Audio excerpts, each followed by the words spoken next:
Hello, everybody. Welcome back. I see we've got some people in chat already. Hello, Jordan Mahone. How are you doing? It's been a minute. I did go off the grid for a bit. This summer has been really shitty for me, mental health wise and pain wise, but we're getting that all sorted out. I'm going next week for a pre-op procedure I'm getting ultrasound guided hip injection, and that is supposed to help me with pain relief until my hip arthroscopy can be scheduled.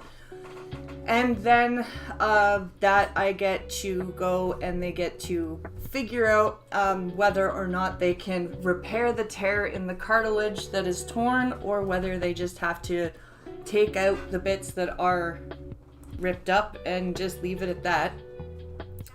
And yeah, so I get to be on crutches when that happens. That'll be fun. A blind person on crutches. Yay. Well, yeah, the world's gone to hell. We allowed the French to have rights. That's funny. That's funny. That makes me laugh.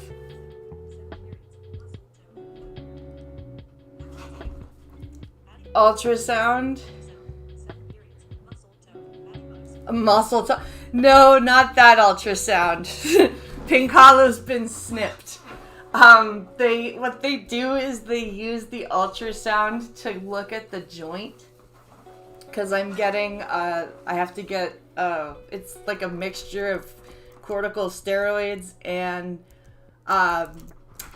painkiller. And what they're going to do is they're going to use ultrasound to look at my hip joint and see where the injection needs to go. And yeah, it'll be fun. It sounds both painful and frustrating. It is. It's very painful, and that's kind of one of the reasons why I haven't been streaming, because sitting down for extended periods of time really hurts. But also so does standing up and laying down and walking and everything. So I cannot wait till this is done. And then on top of all that, I'm deficient in iron. So that's fun. But that explains why I've been so fucking tired all the time, despite getting good sleep and all that. So we're slowly getting all that shit figured out. And then hopefully, once we do, I won't be a fucking pain-racked zombie anymore. And all it took was 10 years of me yelling at you to yell at the fucking doctor. Yes, it did. It did. I was not, what's the word I'm looking for? Assertive enough with the doctors. So, but here we are, we're getting shit figured out, and we are slowly getting fixed, and, yeah, then I can get back into actual exercise and having fun with my family and not being cranky, and it'll be great. It'll be great and awesome and fun, and everything will be happy. So, here we are. It's, shit's going crazy. And, like, it's just, the left is losing its absolute mind. And even people who claimed that they were not, like, extreme left are just absolutely losing their minds. And like I said in my video covering the housing situation for military members in Canada, it's like the people on the left has... Yeah, this is exactly Pinkalo. This is a blind press as a lazy pain person problem. Yes. But the whole problem on the left is their viewpoint is anybody in government is okay as long as they're not a conservative. And so therefore they will vote in anybody that they deem, oh, well, at least they're not a conservative. And then we get our country sold up the river to all sorts of people that we would never want to do business with if we had any sense in our brain. And all the people on the left can say is, oh, well, at least we don't have conservatives in power. And it's like, seriously? That's your win. That we don't have conservatives in power. Meanwhile, in the past 10 years, milk has gone up almost triple. Bread has gone up almost triple. Like eggs, meat, all of this, gas, rent, mortgage, all of this shit. And all these people can say, oh, well, at least Pierre Poilievre isn't in power. Our military, it just came out, our military is living in basic housing that some of which doesn't have working plumbing or potable water. And these people, oh, at least Pierre Poilievre's not in charge. What the fuck? Like, seriously, this is getting old.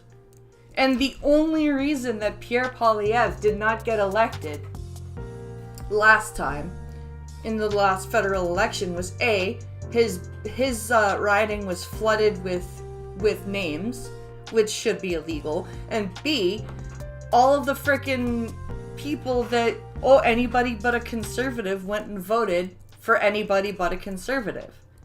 And now, and I'm looking back over the last 8 months going, even Trudeau looked better.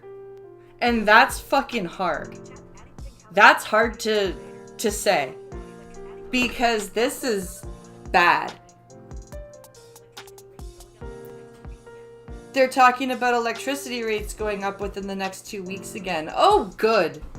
And then in November, we've got the federal budget being laid out on the 4th, and then the Ontario budget being laid out on the 6th. And it's like, oh, awesome. How much money are we going to spend provincially and federally in fucking those 2 days, like, goody gumdrops? You know what I mean? It's just, let's see, and here in the States, where some of assistance benefits are being cut off because of the extended shutdown. Yeah, and then there's the cuts to the Office of Special Education and Rehabilitative Services, which is responsible for enforcing the the access to individuals for with disabilities for education act. So yeah, it's a shit show. It is an absolute shit show. And we're gonna take a look here. There's a theme here, and it's about how the left is just losing its mind. And we're gonna first take a look here about the psychology behind the woke left meltdown. And this is always interesting because it's true. The woke left just continues to melt down over and over again about the dumbest shit. And they do it in the most unhinged way. Like the No Kings protest. Pinkala was describing to me, they were dressed up like actual insects. And like wearing inflatable costumes and shit. It's like, what the fuck? Why are these people not locked up somewhere?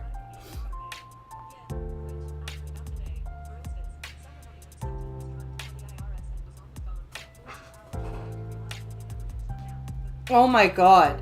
They spent, somebody on the unsub team, honey, spent 2 hours on the phone. Oh, Jesus, that's nuts. All right, let's switch over here to our screen share. There we go. And let's take a listen. Because I know that I have a visceral reaction when I see videos that seem to run counter to my views. Yeah. And I believe that everybody or most people have that feeling. And you try and fight against it and go, no, I'm going to watch this thing that Gary Lineker's just put out about Israel or whatever. Because wait, why would if somebody okay. It depends. I think Zach is right. It does depend on what, like, how vehemently you disagree with somebody, right? Because you could watch a video by somebody and be like, okay, well, they had a few good points, but here's where I differ, right? And then you can watch a video where somebody is just straight out putting misinformation out. And then I can see a visceral, violent reaction. You know what I mean? Because my immediate reaction is my head wants to dismiss it before I've even watched it. Because I think this guy's an ideologue, he's on the other tribe. Yeah. So all the things that, and I agree with everything you've said, but they must also be going, gosh, these people on the right, you know, when they sit down and actually, because most of them just go, they're all psychopathic Nazis, they think we are. Yeah. But if they really think about it, they go, why is it that they're not seeing the truth that we're seeing? So there must be another side to this story that you and I are just shielded from. Sure. I'm afraid there's not. And I have a lot of experience talking to the left on this, debating them, but also I always make every effort to understand the other side. And often I naturally take the devil's advocate position. So if someone's arguing my point, I quite often end up taking the other side. I don't know why. It's just a sort of quirk that I have. And actually I did a paper, a chapter in one of our books on reforming the education system as one way to try to get rid of woke and one way to actually increase respect for free speech. And one of the things I advocated for students to do in primary and secondary school is to have, you know, every couple of years force all students to debate an issue from the opposite side they would normally do. So that Ooh, that's brilliant. I like that. That's really good. I had I think he was, it was grade 11. I had a history teacher that did that.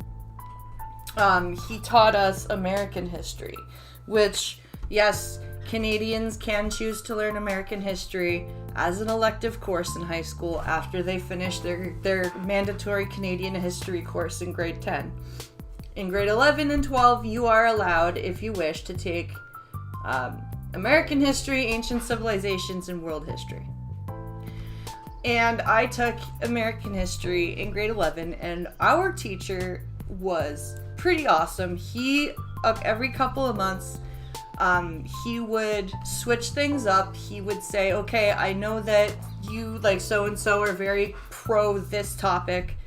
I don't want you to debate that topic. I want you to debate the opposite, like exactly what this guy said. And it was a lot of fun. It was a lot of fun.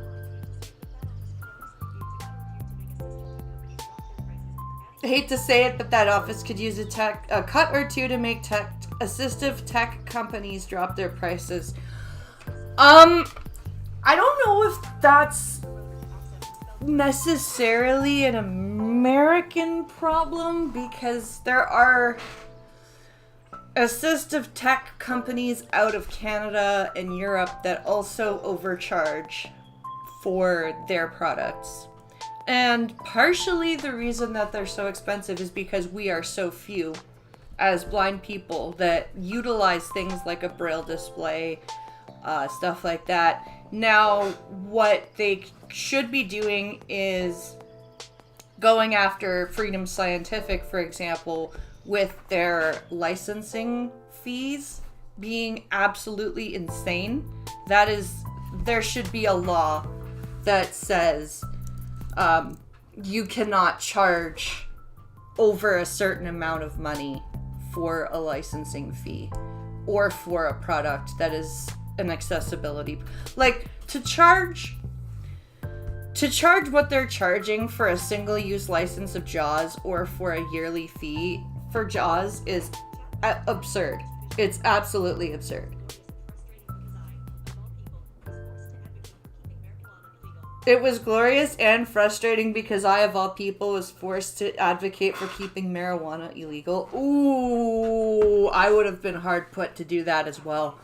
I don't know if I could. I don't know if I could do that. Because, I'm sorry, like, the benefits... Like, I'm not one of those idiots that runs around going, marijuana cures everything, right? Because it obviously doesn't. But there are definitely benefits to CBD, THC, hemp as a textile is exceedingly strong. And... like we definitely should be using hemp more than we are. I definitely would have had an issue debating against legalizing marijuana. We had to do this in 12th grade. To consider the validity of other points Yeah. and express them. Now, Yes. one of the things I always do in podcasts and interviews and debates and so forth is I try to avoid doing what many people on the left and the right do, and that's talk theoretically and try to essentially talk about emotions and feelings, and this is why I always try to stick to the facts.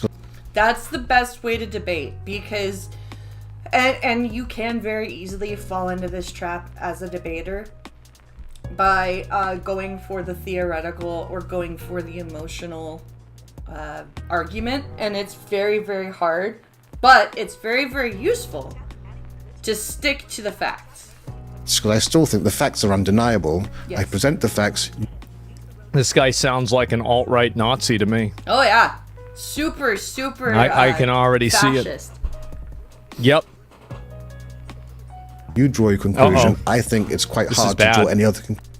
I used the public safety argument because despite the advantages, there are definitely some ignorant stoners out there. Oh yeah. Oh for sure. Oh for sure. Like, you know those times where you do hear about the kids that eat the edibles that like are super strong and whatever? Those parents are irresponsible stoners. Right? Those parents left the candy in the colorful wrapping in the reach of the child and were not supervising the child when the child ate the candy. Right? Those stoners are irresponsible. You have edibles and you are a parent, you keep that shit out of reach of your kid. Conclusion than the Yeah. one that I think most of our viewers understand. And as I said, Just how it is. As with my cousin, when she saw the facts, she couldn't deny them because this wasn't my view, my opinion. This was the clear facts. And as I said, you challenge somebody, for example, to Yes. explain how diverse. Yeah, it depends. Like, I definitely understand what you mean, CW, about people smoking weed if you're living...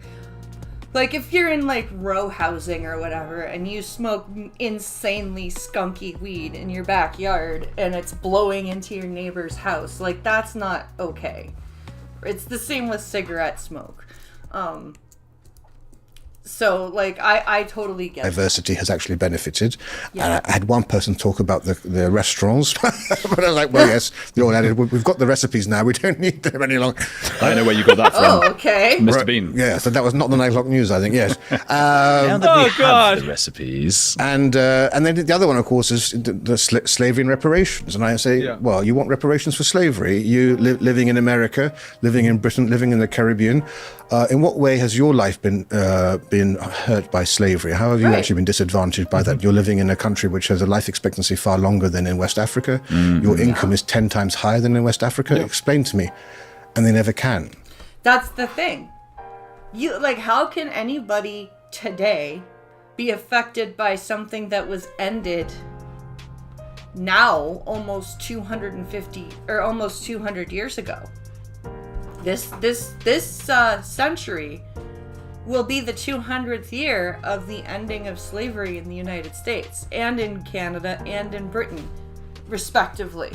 I think it was 1816 in Britain, 1830 something in Canada, and 1865 in the United States.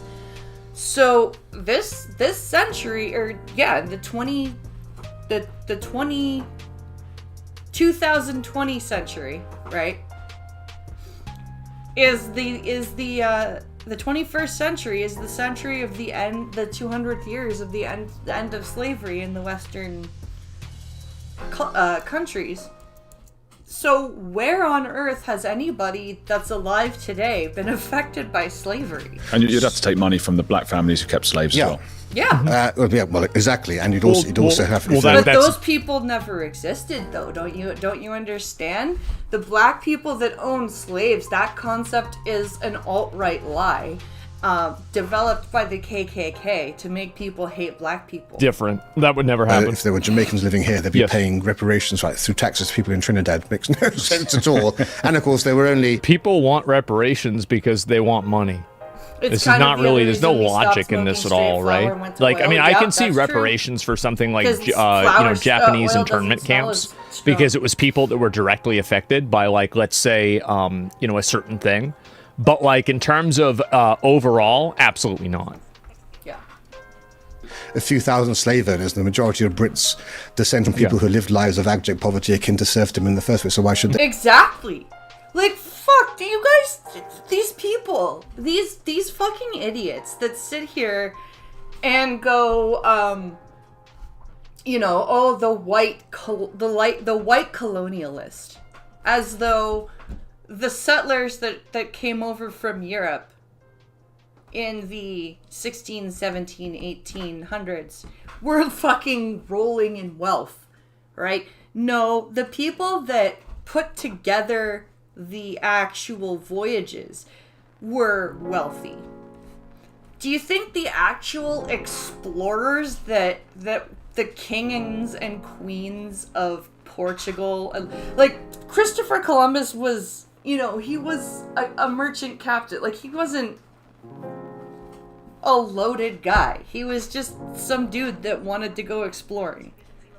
Like, the Coeur de Bois, the forest men in Canada, the fur trappers. Do you think they were, like, if they lived in manor houses and palaces in Europe, that they would be like, yes, I'm all for going out into the wilderness of Canada, building a one-room log house, and freezing my nuts off. Yes, that sounds great. Fuck no. These people were poor as hell, and they were trying to make a new life for themselves because life in Britain / France / wherever was shit. So what the fuck? Should they pay? But you are a victim of slavery. In what way? And suddenly, all of their arguments go, because it's all based upon emotion and fluff. Yeah. I deal in facts, and I think that's the only way you can hopefully bring over people on the left who aren't so radicalized. Like, that's what I want to try to bring people who are still sitting on the fence or on the left but are reasonable and logical. Mm-hmm. You're never going to convert the complete idiots. Even when you did so with you always go for the centrists or the fence sitters. There is no way you can convince somebody that believes that Charlie Kirk was a Nazi that he wasn't a Nazi, right? You're just not going to. Because if somebody thinks that having a calm, rational debate with somebody makes you a Nazi, there is no changing their mind. With your cousin, who I imagine was not the fact that she watched it at all, she must be quite open-minded. The fact is, you're a family member, a loved one. It's much. No, being open-minded at all, like that automatically rules out like 30% of people on each side. CW. Probably 20% of people, maybe 10% of people on each side. The people that cry the most about slavery live in places where it hasn't existed for hundreds of years, and they will not speak about the countries where it still exists today. They just will not. It's not as high as 30. But it rules out a lot of people on each side. Yeah. It does. Easier to do it that way. It's like they need a friend. It's a fashion thing, and a friend of theirs has to say, like, yeah, I might vote for reform, and they might then be a bit shocked. And then that's actually, he brings up a really good point about this, and I think that he's completely right about it, which is a lot of people's politics, especially young people's politics, are used as social currency and social accessories. It is. It's very true. It's very true. And it's unfortunate that there are some older generation of parents that utilize that same way of thought. My mom is a great example.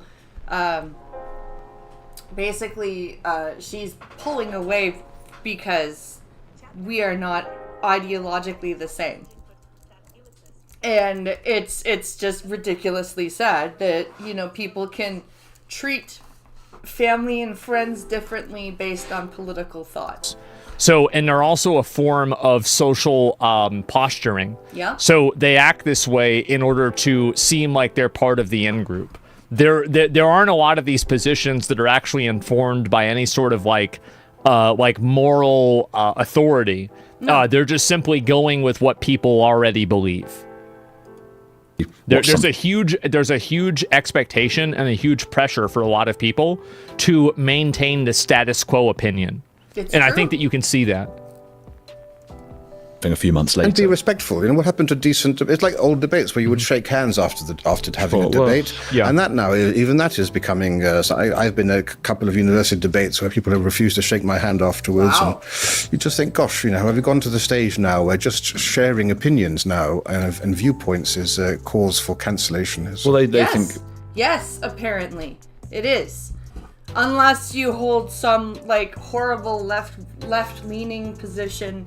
then you can say whatever the hell you want and do whatever the hell you want, apparently. If they genuinely think you're a Nazi, Yeah. well then you don't. I get, you know, they're not right, but that's what they think, isn't But it? there's this visceral anger on the left. I mean, you see... Well, the problem with that is, and I think the reason why that's happened is because we've allowed people to exist in a world that is their truth. Yes. And I think this has happened with like allowing people to believe that they're two-spirited. It's allowed people, it's happened with people believing that, you know, they have like these imagined pronouns, etc. And it's happened also with people that are making up definitions for Nazi or racism. To the extent that you let people live in their own world and you don't hold them accountable to what the truth and the facts are, is the point where you diverge even farther from reality. This goes down to what I was saying with Pincalo today, where we've stopped having individual... Pincalo was saying this to me, actually. We've stopped having individual empathy, and we've started having this weird societal empathy, where we tell and encourage, like, the blind and the autistic kids to stim whenever or wherever or however they want, societally, but, like, your parents just don't give a fuck that you need help raising your own kids and you need some advice now and then. Like, I don't... It's very strange. So you have people that are living in these abstractions of reality that are just totally different from what a normal person experiences. It's why mental illness is through the roof. Yes, exactly. No, it absolutely is. And so... It's why you have people that may have, like, a visual issue and need glasses, but they're saying, I'm legally blind and I hold an unrestricted driver's license. No, the fuck you're not. I'm sorry. Shut up. It's a consequence of free speech? Well, no, it's not. Because the issue is not that you can't speak out against it. It's that people do. And I'm not saying it should be illegal to be stupid. I'm just saying that people should be able to acknowledge when somebody's being stupid. Yes. We've stopped allowing people to say, hey, that's dumb. Right? It being the ability to say, hey, that's a stupid idea is less okay now. And that is a problem. You should be able to look at somebody and say, I'm sorry, that concept does not work. You need to stop. You know what I mean? Like, you don't have to be a dick about it, but you also shouldn't just blindly accept every single, quote, truth that somebody gives you. But I think that really the issue, especially with like a lot of identity politics, is that a lot of people are unwilling to, for whatever reason, acknowledge and define bad behavior. Yes. And also delusional behavior. It's basically like anything that you believe that you are is true. Well, that's a really, really dangerous precedent to set. Yeah, like the people who just, I like, why the fuck shouldn't I just be able to get into Piccolo's car when he gets home and drive? I want to be able to drive, so I should be able to drive. Like, how stupid is that? That's a crazy dangerous precedent to set. You're free to believe whatever you want, as long as it doesn't impose on others. Yep. But the problem is that people may be free to believe that, but the difference is that other people don't feel free to oppose that. No, they don't. And I think that's really the issue. So when people can just make up whatever reality they want, and it's not seen as politically correct to correct them, especially whenever we're referring to things that are just totally illogical, like thinking that you have two spirits inside of you.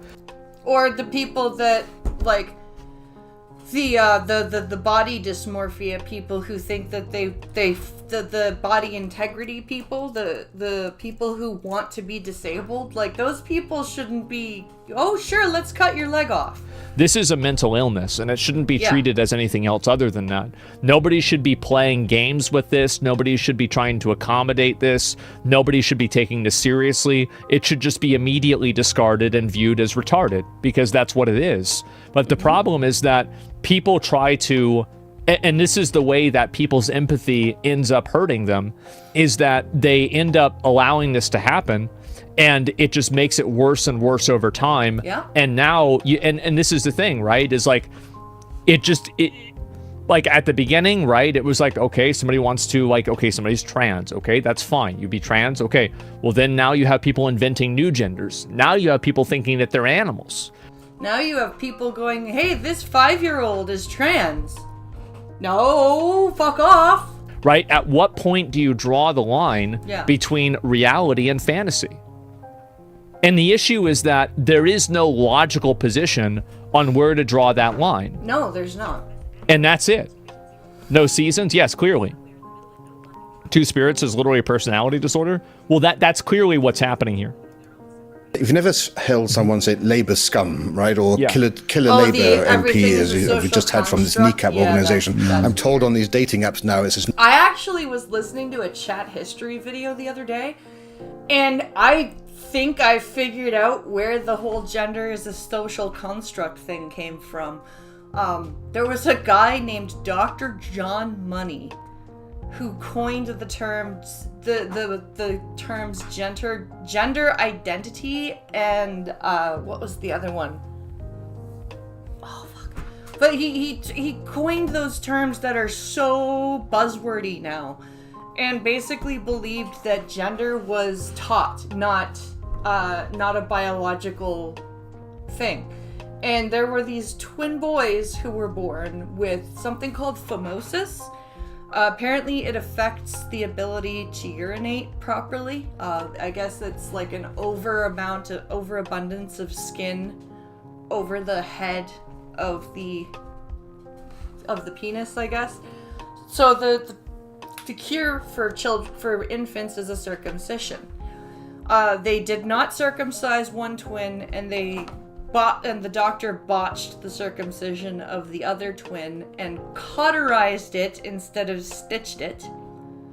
So instead of like allowing this to heal or whatever, the doctor was like, here, go to this guy who specializes in gender reassignment surgery. And at the age of 2, the parents basically listened to this doctor and started transitioning this poor kid into a female. And then this wacko doctor started performing experiments on the now brother and sister set of twins, including exposing them to explicit films at the age of 6 and making them act shit out and taking pictures, and oh my god, like all of the whole like sexual grooming, all of this shit, right down the get-go. And I'm like, this is insane.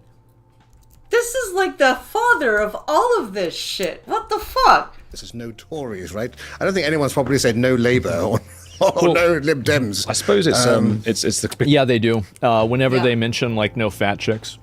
No fat chicks. Because traditionally the left think of the right, that the right are evil, and the right think the left are stupid. So we want to talk and go, come on, guys, let me explain this to you. And they want to go, no, you're evil.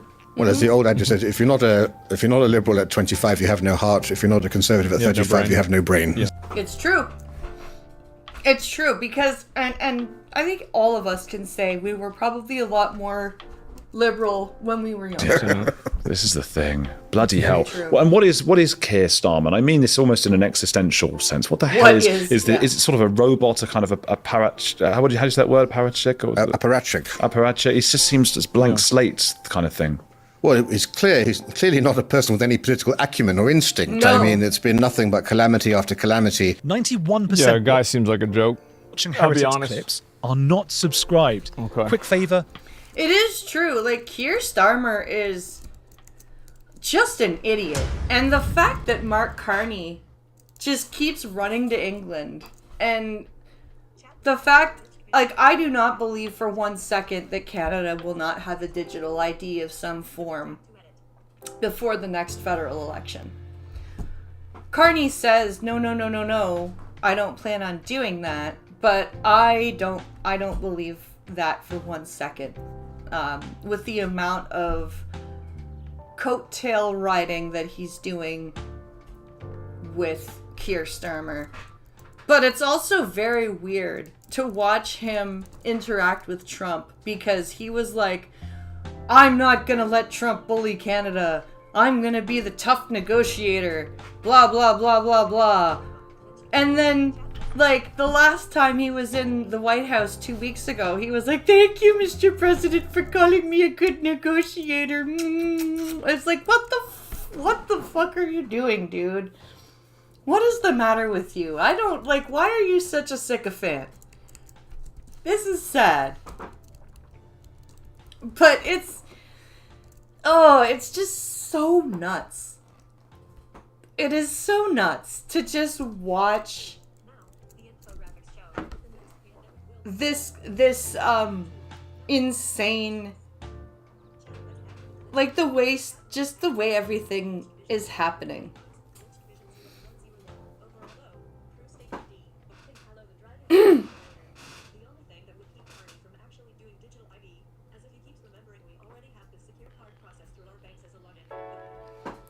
That's true, honey.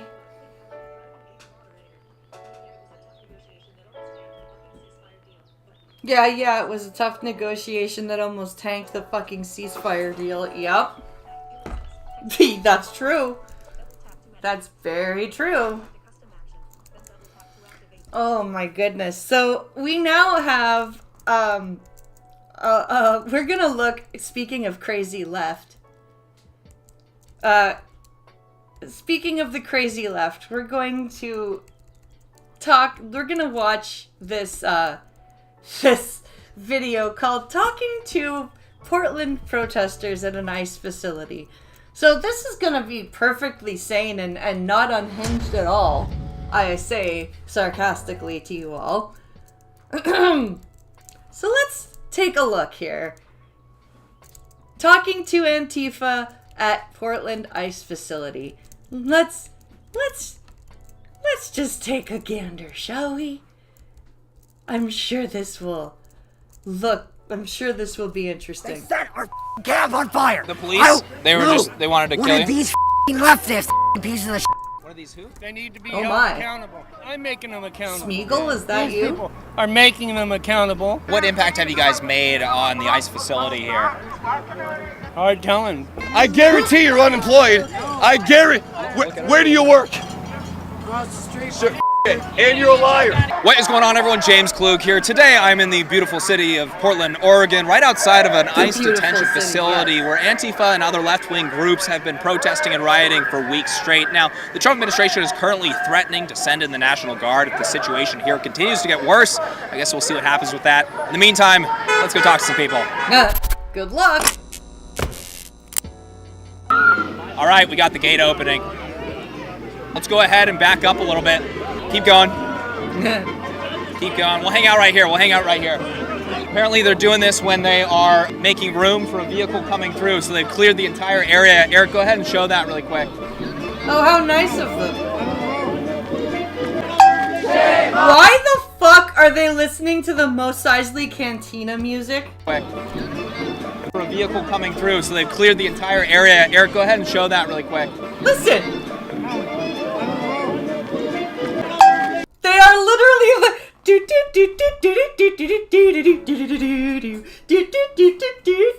what the fuck is going on? Shame on you! Shame on you!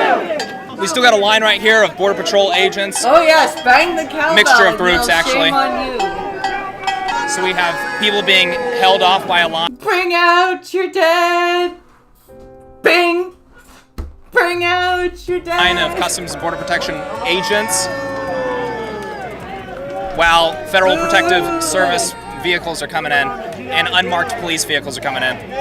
Hey, look at this guy. We got right-wingers here, bro. How you doing? Oh my god, hi. Who are you?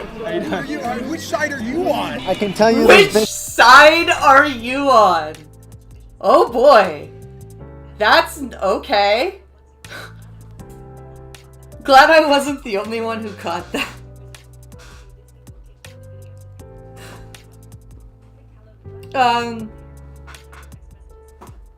Check my okay.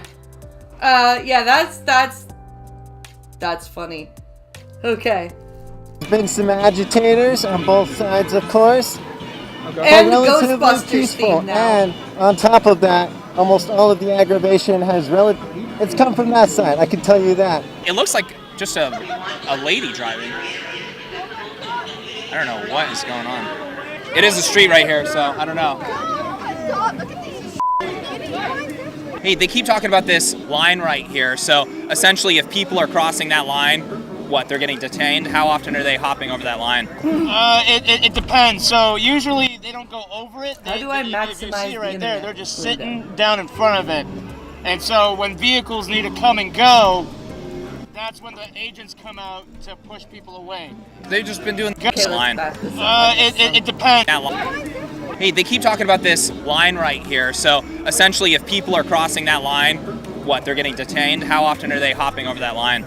It depends. So usually they don't go over it. If you see right there, they're just sitting down in front of it. Okay. And so when vehicles need to come and go, that's when the agents come out to push people away. They just Well, because they're trying to also allow these people to exercise their right to been doing this all day, huh? Yep. We did see them firing down pepper balls. Has it primarily been pepper balls that they've been firing when it comes to that line, or what else? Rubber bullets are saved for when they're pushing out. Okay. Gotta love how Tear that's gas their is first a question, right? to descend a crowd to make everyone dissipate. They won't really use much more than that typically. What are they doing? Oh, they have a real legit gun up there. Oh, they have a real legit gun. Okay, a real legit gun, huh? They have binoculars. They look in that building over there. Good. There's an apartment right there that they really like to look at, and the person has a daughter. Oh. Well, that's fuck off. What do you think they think about this happening daily? The people in this apartment complex In the over building, here. Yeah. What do you most think? of them are supportive. Seriously? Of course they are. Of course, fucking Portland, right? You know, it's disrupting their everyday life. There are people staring through the windows at children with binoculars. But most of the people in the building are still supportive, because they're fucking morons. Do you see them like coming out on the balcony and Yeah. right on? They have megaphones that come out in the balcony. A lot of us down here actually live in that building. Oh, really? Yeah. How many days have you been here protesting outside of the ICE facility? I personally have been here for maybe 40 or 50 days, but the people on the ground have been here for over 100. I'm pretty sure it's up to the 120s now. Wow. And you're just going to keep this going for how long do you think? Until they're gone. Until they're gone. They need to be held accountable. There's no accountability. That's what brings me out here. I'm making them accountable. Yeah. Okay. How? How is your presence making anyone accountable for anything? I would really like to know. People are making them accountable, What and we're doing it peacefully. What impact have you guys made on the ICE facility here? Hard telling. We got the agents going back in. It's hard to tell. And right now. That's because you haven't made any impact. So all the vehicles are in. Going back in right now. They'll be closing it up. That's very, very effective. Banging on the cowbell and yelling shame on you. I'm sure the ICE people really feel your apathetic chant. Shame on you! Like, listen to how they sound. They sound so bored. Do you know what you know what they sound like? The dodo birds from Ice Age. Doom on you. Doom on you. Shame on you! Your message to the ICE agents?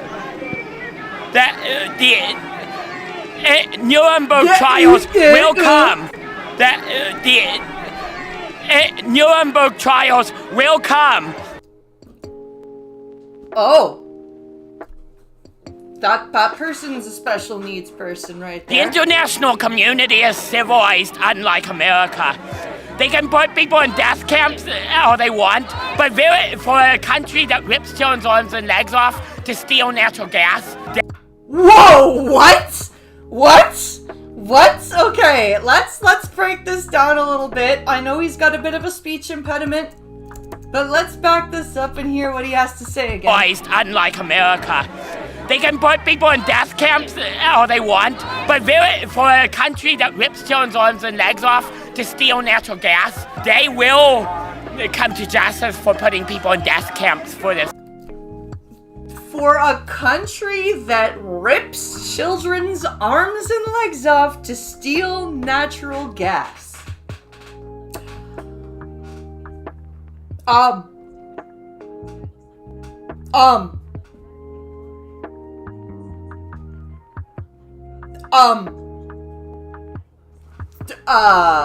Okay. For this Nazi terrorist country.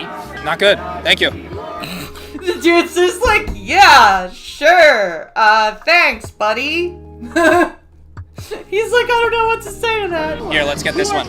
I don't know if we're allowed to be in the street, but we'll bend the rules. Yourself in a position of power while they disappear black and brown people in my f***ing neighborhood. They're disappearing black and brown people in your neighborhood. They are? Are they black bagging them? Are the men showing up in the big SUVs with the black bags? Or are they just taking away the people who have no right to be in the country?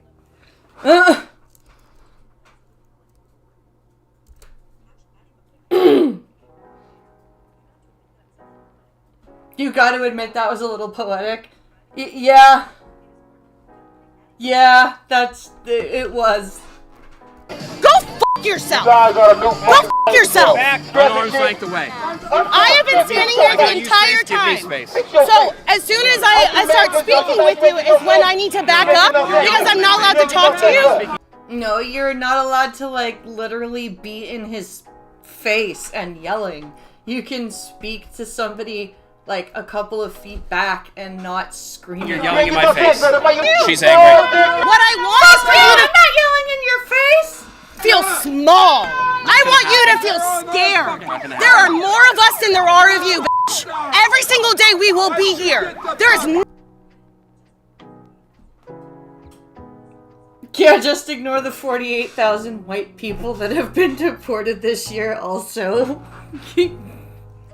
That's an inconvenient truth. Nothing you can do to stop this. Nothing. Well, you guys, flavored air is quickly becoming the leading alternative to vaping and smoking. He's not there to stop anything. He's just there to document it. Without capital. How's your guys' day been? It's a black woman's owned company that makes these. This is a black woman's company? God Isn't Petty, I Am. That's the name of the company. Okay. What's the vests? I saw... God Isn't Petty, I Am. That's the name of the actual company? All right, then. There's a couple people wearing vests. Is it just for your personal safety, or are you with maybe some people organizing? So the vests are for the organizers. They mean different things. The general neon green vest is just for general safety. Why does she sound like she also has a mask on? Cole is over there in an orange vest. He's the event leader.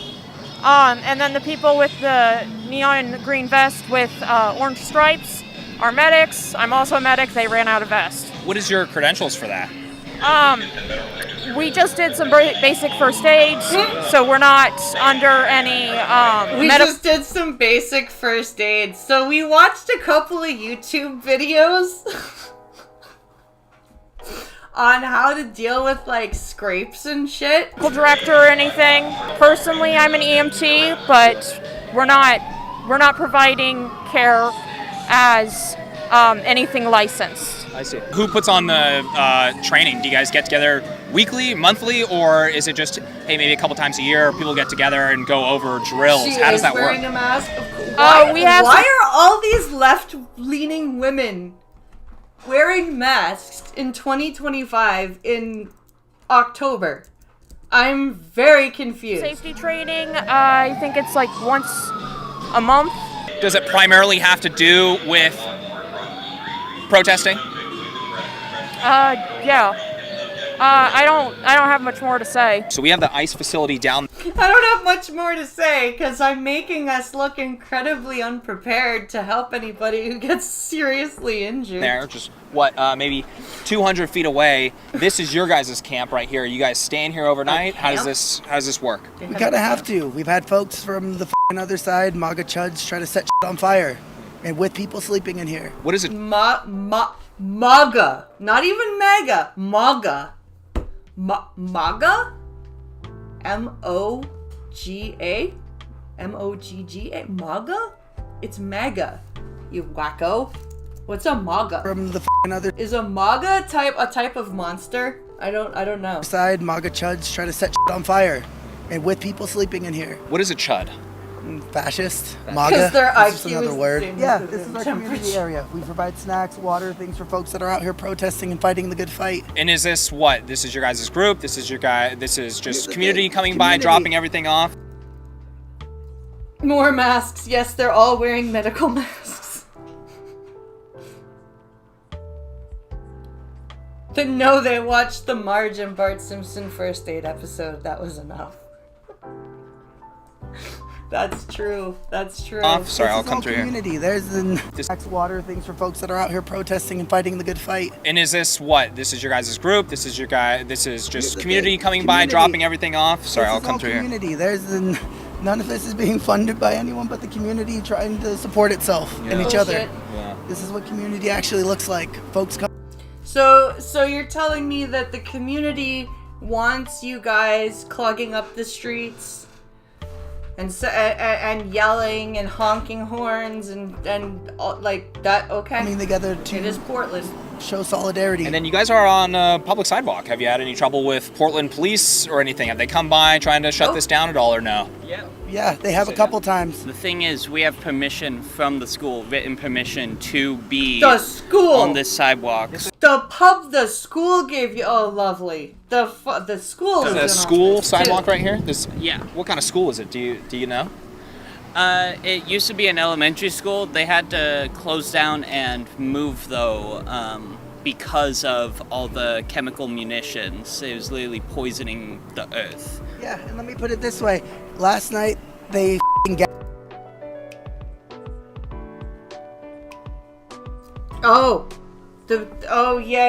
I know what you're talking about. Past 3 or 4 blocks up that way, this whole thing, and up that way. And it wasn't because anyone attacked them. It wasn't because anyone threw anything at them, put hands on them, pushed them, or anything. Is they wanted a photo op. 4 or 5 blocks to do so. So the school shut down because of the tear gas? Yep. Well, hold on, you guys. Would they be deploying that tear gas if the demonstrations weren't happening? I see what you're trying to do with that, man. Like I said. I see what you're trying to do with that. You mean pointing out an actual fact? Oh, that. How dare he? How dare he make sense? The dastardly YouTube reporter. How dare he? The bastard. Unfortunately, we have to fight the good fight because people are being kidnapped, and people don't deserve to just be picked up and taken. So the school was a casualty in all this, basically. Yeah. How long do you guys expect all of this stuff to last when it comes to the demonstrators? Are you guys providing this stuff to people that, when tear gas is going off? Are you guys, what are you guys doing with that stuff? I'm one of the medics on the ground. You're one of the medics? Okay. Yeah. So where'd you get the training to be a medic for that? I got training in California. Okay. I got training in California. He sounds so pissed off. How dare you ask my training, my medical training? And is that with your job, or was that with That was through maybe school, but at this point now I just provide my services to the folks who need it. So you're practicing you're basically practicing your medical training without a license. You just admitted to. Beard spit on me. Look, more cowbells. This guy was driving by, and apparently they spit on him while he's driving by. That's what he's saying. That looked lovely. Yes, this is a peaceful protest where we make noise, clog up the streets, and spit on people as they drive by. Which, by the way, is assault. Man, do you mind if I get your side? What did they do when you were driving by? I drove by, asked them what they were doing, and some guy spit on me. On your car or on you? Me and my car. Dude called me a Yeah, there's spit still on the side of my car, bro. The school had to move because of these people. There's people that live here that spend thousands of dollars to live here. The school had to leave. This isn't peaceful. Do you see any of these people being peaceful? No. And spitting on you is not peaceful either, sir. No, it's not. It's been going on for months. I know. And until Trump and the troops come here, no, the local government doesn't want them to leave. No, they don't. When you vote to legalize drugs, you lose your city.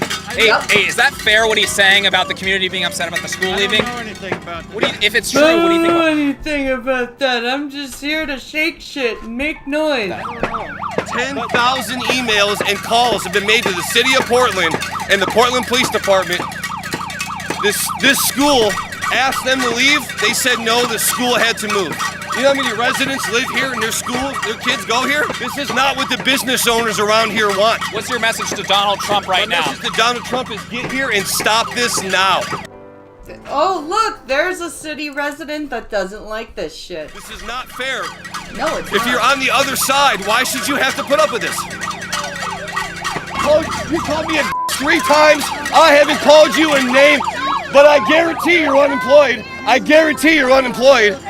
Well, yeah, they're spending the day shaking tambourines and yelling. I guarantee. Where do you work? Across the street. Sir, and you're a liar. Same thing. This is a traffic violation. Oh, okay. This is a traffic violation. All right. Get it out of here. All right, Portland PD shutting this down. It's the traffic violation. Besides you guys just standing here. I'm just asking you a question. I live What's here. next? What are you Do guys not doing? interrupt me in a traffic stop. Get over there now. Oh, yeah, now you're... Okay, so you're yelling at the guy who got assaulted and giving him the mom voice. The police! Still protected. The police! The police! Oh, okay. Okay, What can I help you with? What brought you out here today? I've been staying here the last few days. Yeah. Are you been sleeping here? Yes. Okay. Are you living on the street? Yeah. They set our cab on fire. The police? They wanted to One kill of you? these leftists pieces of One of these who? One of these pieces of over here.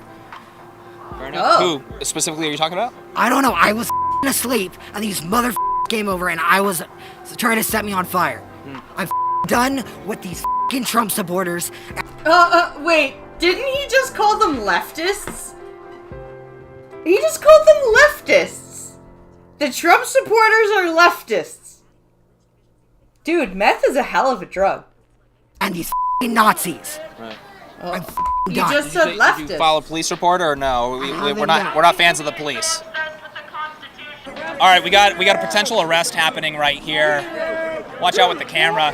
This seems this seems like an avoidable situation for her. The vehicles are coming. We get it. Out of the road. Out of the road, please. We got incoming this way.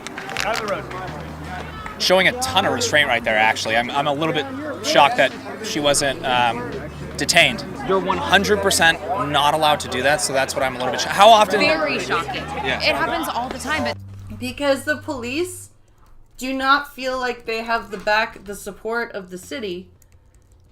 And not to mention, there are probably some police that agree with this. for him to be allowing this to occur is absolutely insane. She's probably lucky. And I don't know, it could be just an order that they were given is let's have the least amount of arrests possible. I don't know why it's occurring, but it's absolutely insane to me.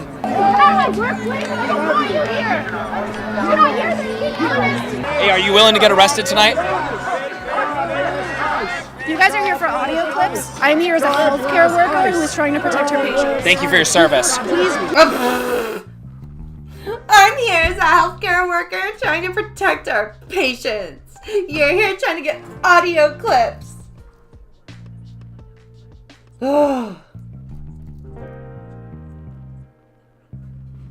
Please respect that I don't want your microphone around this. Okay.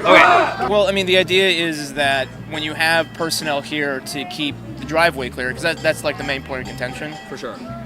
Instead of having federal agents who could be doing other things, like going back to their field office, whether that's out of state, or they actually do enforcement operations in the area, you have the National Guard basically be, guarding the federal facility, right? So that's why they were deployed in Los Angeles, and also just it's a force multiplier. So there was a ton of agents that came out. So that's a ton of feds coming out of the property. Yeah, so they don't all need to be there. Oh, they don't? They don't all need to be there. Well, I don't think all of you guys need to be there. For just traffic duty, essentially. For sure. And it's obviously, they're needed, but the question that becomes is like, okay, well, yeah, so if we can bring in other people that are just focused on traffic duty, then we can have our guys who have more important stuff to do those other things. Guards do not expect to be deployed within our country other than wildfire. Expect to be can bring in other people that are just focused on traffic duty, then we can have our guys who have more important stuff to do those other things. Guards do not expect to be deployed within our country other than wildfires. You sure about that? Are you sure about... Also, are you sure that you are capable of being there? You sound like you're about to fall down. Floods, hurricanes, to help people. They should never be blue against blue is what this is ending up being. Blue against blue. Blue against blue, huh? That's an interesting way of putting it. Blue against blue.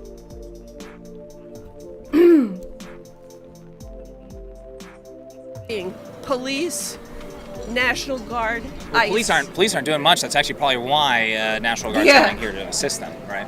It's not their job to help ICE. It's their job to help the citizens here. And what do you think ICE is doing? Helping citizens by deporting the non-citizens. Huh? Our murder rate and violence rate has been down for the past 5 years, every year. You said an all-time low for the past 5 years, so only within the past 5 years? Right, yeah, sorry. Okay. Across the country, that's the case. Do you know about that? Huh? Do you know about that? Well, it's an interesting way to word that, but there was this thing called COVID where violence. Oh, you see, there's the thing called COVID. Everywhere in America, not just here, right? Do you agree with that? Yeah, 2022, pretty bad. Correct. Yeah. So we've been basically investing in our community, and we have people that go into the community and try to intervene when there's violence, and that, along with PPB, our police, I'm not against police, along with PPB, has helped that murder rate and violence rate go down. Yeah. I highly doubt that. But do go on. So why you guys just had record-breaking crime and overdoses like a few years ago, or a couple years ago. Record-breaking crime? And overdoses, I believe, a few years ago. Crime? In Portland, are we talking about? Well, what do you mean crime? crime? Do you mean every single crime? What do you mean crime? I mean things that are against the law. You know, crime. On my bike? I don't know specifically about murder, but I do know definitely overdoses a couple years ago. Well, really quick, do you mind if I ask you, what's the point of what you're bringing up? What's your outlet? James Klug on YouTube. What's the point of what you say it brought again? I up? didn't- James Klug on YouTube. James Klug? When it comes down to it, though, Okay. do you mind if I ask what was the point of you bringing that up for the conversation? Because you're saying that we need federal troops here to enforce, to do police activity. I was explaining why. We have PPB. Do Yes. you understand that? Yeah, do you understand why they were bringing in the National Guard? To cover up the Epstein files. What the Jesus Christ, to cover up the Epstein files? To cover up the Epstein files. Are we fucking... Holy fuck. That is actually a thing that just came out of this dude's mouth. Because Trump's That's obviously not correct. Do you know why? Because he lived at f***ing Palm Beach with Jeffrey Epstein. Do you know? So you don't? You're telling me you don't know why? Friends with him, then he has more pictures with Jeffrey Epstein than his own children. My guy. Think, dude. That's definitely not true. Wait. You think so? He So lived in should we Palm ask, like, Beach with Jeffrey Epstein? Like, as in they lived in a house together? Since when? You insane person. ChatGPT, if that's true, and then see what they come up with? Do you believe do you ask ChatGPT everything? Well, what AI do you like? It'd be an easy way to do it. Use AI, dude. You don't Gotta use AI? fucking use AI, dude. Like, search for things. Are you changing the subject because you don't have the answer to my question, by the way? I answered your question. No, you didn't. No, you didn't. Why are they bringing in the National Guard? I'm okay. I'm okay. Are you sure you're okay? You don't seem okay. You seem a little frazzled. Anyways, well, he jumped in the conversation. I figured, hey, why not say something? I mean, you're lying. Huh? You're just telling a bunch of lies. So. What did I lie about? That you said we are at an all-time high for crime. I was talking about a few years ago when it comes to overdoses. And what I know for sure is definitely overdoses. Overdoses? Can you bring it up? Sure. Not on ChatGPT. Not on ChatGPT. Okay, Google? Yeah. Okay. Check it out. Check it out. This is what you have right here. I get it. I get it. But I said I was gonna continue it when we hold it up. I didn't. Well, do you want to check it out? I was just talking to you, man. I didn't want to be on your channel. All right. All right. Sorry. I was just talking to you. I didn't want to be on your channel. It's as if the fallout of 2012 doesn't exist. Yeah. Sorry. Can you Really? take that out of my face? Okay. All right. So you don't want to see it? Can you take the proof that I asked you to pull up out of my face, please? I want to see Record-breaking. Can you remove the microphone? Record-breaking overdoses. I don't want to be on your interview then. All right. I'm just gonna scoot over, I right? don't want to be on your interview if you're gonna prove me wrong. Go away.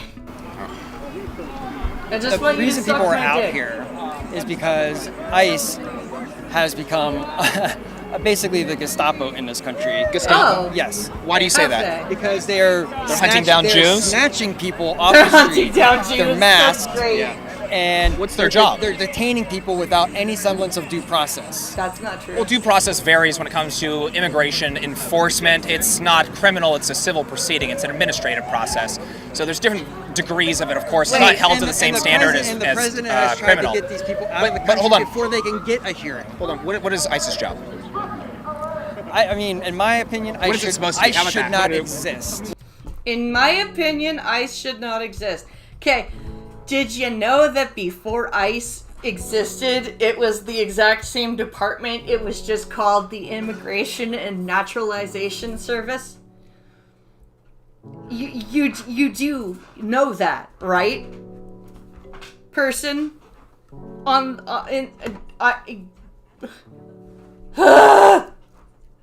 What is it supposed to be? ICE shouldn't exist? No. Why is that? They do check-ins for unaccompanied minors, making sure that they're not sexually abused. They do all sorts of investigations. They ICE do in investigations on illegal gangs being in the ICE country. in its current form is a militarized police force that is being Okay. used against the people of this country. Against the people? How so? I mean, Like citizens? I mean, well, if you don't understand. What you're talking about? We can go around and around. There we go. There's a nice. What do you think about that? You like that? I like that. Let's show that. Show the. There you go. All right, Eric, back here. ICE's job is to enforce immigration law, right? So when it comes down to it, you're talking about them, picking up illegal immigrants? What's the problem with that? They're not enforcing immigration law. How are they not? Because they are taking people without due process. That's what I'm saying. Like, you have a Fifth Amendment. The Fifth Amendment applies to all persons. It doesn't matter that people are not citizens. And so when Trump puts people... It literally does, though. It quite literally does matter if people are citizens or not. And tries to get them on a plane, out of the country, to a country they are What not was from, the due process before a judge before can make any kind of deportation they decision. received during the Biden Do you think that's... That's a very valid question. I think you're not understanding how much due process illegal immigrants get in the United States, and I don't think you understand the administrative process of immigration enforcement. So basically, if people get collected at the southern border, there's zero due process. They're picked up, turned away. Now, when it comes to being inside the United States, there's expedited removal processes that have been here for less than 2 years, different degrees of due process. Is your biggest issue with the Alien Enemies Act? I'm just trying to throw you a bone to understand what you're saying here. Because you brought up the plane going over places. Are you talking about the Alien Enemies Act? I'm talking about people who are not under the expedited removal. There's a lot of people who are being taken. I mean, look what happened in Chicago the other day. Just like, is that what we want in America? What specifically are you talking about? Like people assaulting ICE agents? Helicopters? Ramming their cars into them? Oh my God, I'm done. Oh my God, Who's gonna buy Trump? I'm done. How dare you? How dare you point out the violence? The violence that's going on in our protesting. How dare you? I don't think anybody wants to buy Trump. I think he's for sale for a reason. We're supposed to be a united nation. He's trying to sell half of America. He wants to give away all the blue states so that he can maintain a dictatorship over the red states. Yeah, you think he's like going to sell off the blue states? I think he'll continue sending in military troops until he can make a military state. What brought you out here primarily? Is it Donald Trump or is it ICE? I know that we're at an ICE facility here. Both. I'm half Hispanic. So. What are your thoughts about the crackdown on? So then you should, if you're half Hispanic, then your parents probably came here and worked their asses off to give you what you have. So immigrants in the country. I mean, do you think they should? I think it's ridiculous. I think that our produce is going to go down. All of our stuff, everything that we make is a lot based on immigrants who immigrated illegally. What are we gonna do if we don't have the illegals here picking fruits and vegetables for us? Wow, that's racist. Are there any illegal immigrants that you would say, okay, hey, you'd be fine with deporting them? I think anybody that does heinous crimes deserves to be put in jail. Coming here illegally, end up killing an American citizen, American prison. I don't think it would have changed. I think they would have killed whatever their nation's citizen was too, if they had the chance. I think if someone gets in their way and they choose that drastic. Was overstaying a tourist visa from 2015. They're going to choose it either way. And I think that it's that nation's responsibility to take care of it. What about preventing them from coming in illegally in the first place? Would you support that or no? I mean, I do believe that there should be a process, but I think the process is extremely lengthy, extremely difficult. I think they're coming to be able to send money back to their families so they can take care of them. And I think that's part of the American dream, is to be able to take care of your family. Some money back. Yeah. We've talked to people in Portland that are looking at this saying, hey, I'm a taxpayer and the police aren't getting this under control and a school had to flee and this is happening 100 days straight and it's disturbing the communities and there's businesses locally, right? State. Stop turning this country. Okay, they're not. And your guys' reaction is what is making this more of a police state.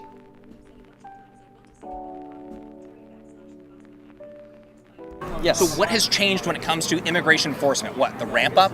Because this has always been ICE's job, is deporting people that are in the country illegally. They've always done federal operations with gang members that are in the country illegally. Have they always done it completely masked and snatching people, breaking windows and cars with children in the back seat? You talking about the one that was in Chicago recently? There's been multiple. Yeah, so that guy was evading police. He was deported once already. He was a criminal and a known criminal that was a targeted arrest. He fled the police and, he fled federal agents. And that video that you're talking about is the one that you're most likely talking about? Don't know if we're talking. Do you have a problem with them going after, let's say, a criminal that's re-entered the United States illegally? Do you have a problem with that, really? I mean, do we have a problem with do we have a problem with the president who's convicted 34 times? He was not convicted once! Not even once! What the fuck? Seriously, he was not convicted once! We can change the subject and we can talk about that later. Right after, in fact. I could. But would you like to answer the question? I could care less about people who have crossed the border compared to a president. We're changing the subject again, though. I mean, is it okay? I'm saying. What do you think about us addressing one topic at a time, and then we can talk about all the other stuff you want to talk about? Nope. I'm saying if you care about law and order, you seem to care about one part. Immigration. That's what you care about. That's not true. We're just talking about things, and you keep changing the subject. No. Yes, that's exactly what you're doing. I'm saying that you care about. And I think you're doing it to avoid answering the question. Oh snap! Oh snap! He's calling him out. He's calling him out. This is great. Okay, we're almost done. Then it will be a bathroom break. When it comes to actually holding people accountable. Portland and Seattle were really the most violent of the violent under President Trump's first term.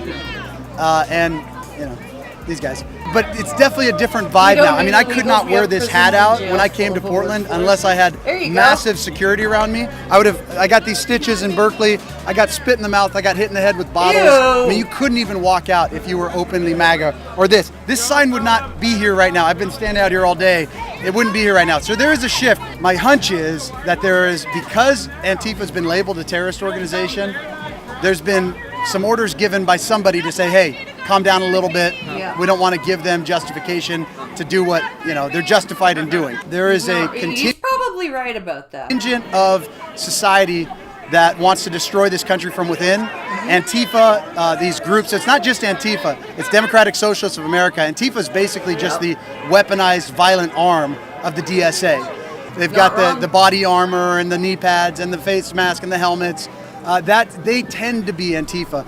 A lot of the other people would be what communists call useful idiots, but the rest are a combination of that. DSA, mentally ill, just this combination of the worst parts, the base parts of society that some of them just hate America, chant stolen land. Now you've got this intersectionality of Palestine and transgenderism and hating ICE, and you name the issue. There's a lot. He's not wrong.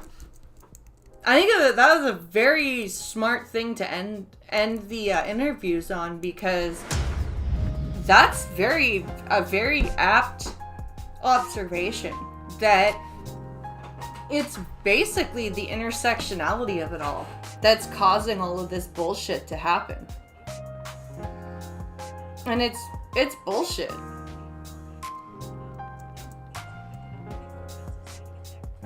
No, he was convicted on 34 counts of signing a check. See, they're talking about the rapist thing, though. They say he's been convicted 34 times of rape.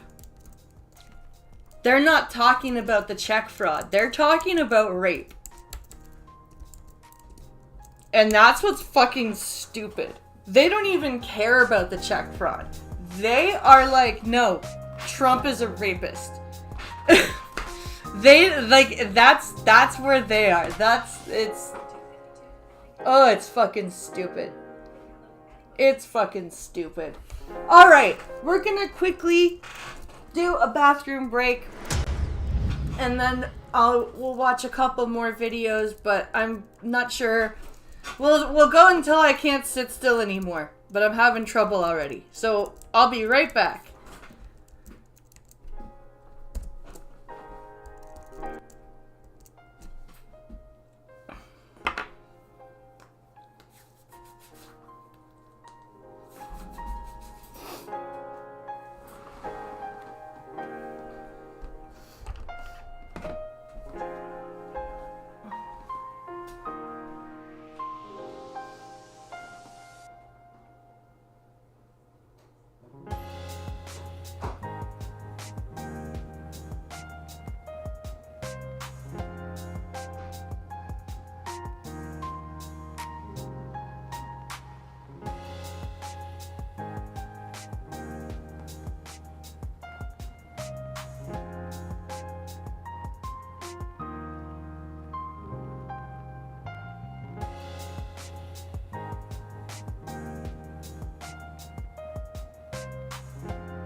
Okay. Sorry about that, guys. Here we go. All right. So, let's see. Where should we go from here? We've got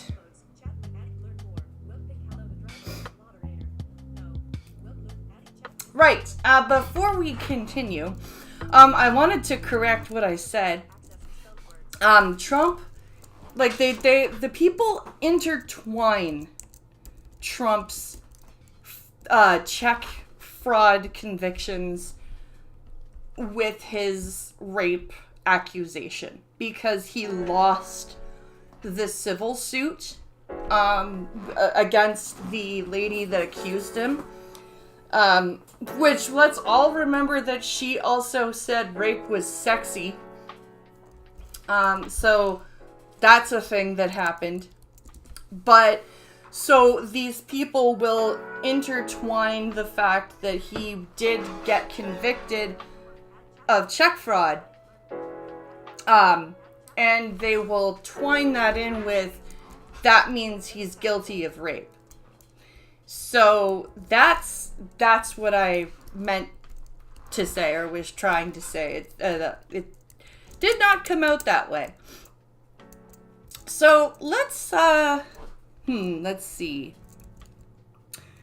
Let's take a look at something. Oh, do you guys remember the 500-pound lady that sued Lyft because the Lyft driver was like, "You're too big for my car, you can't get in the car," and she sued them for discrimination?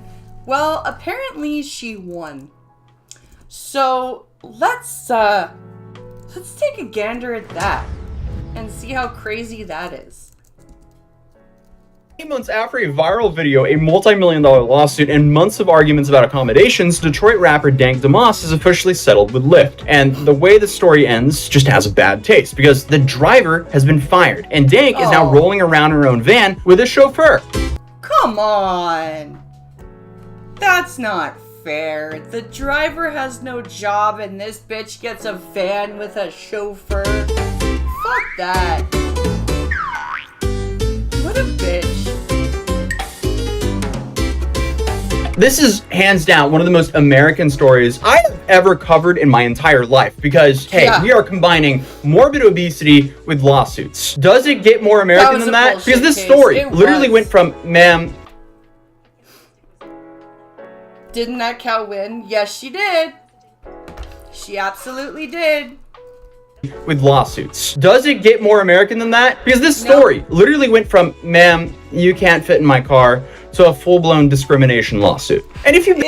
I'm sorry, that is the most American thing ever. The first from the, "You're too overweight for this car," to, "I'm suing you for telling me the truth about how big I am."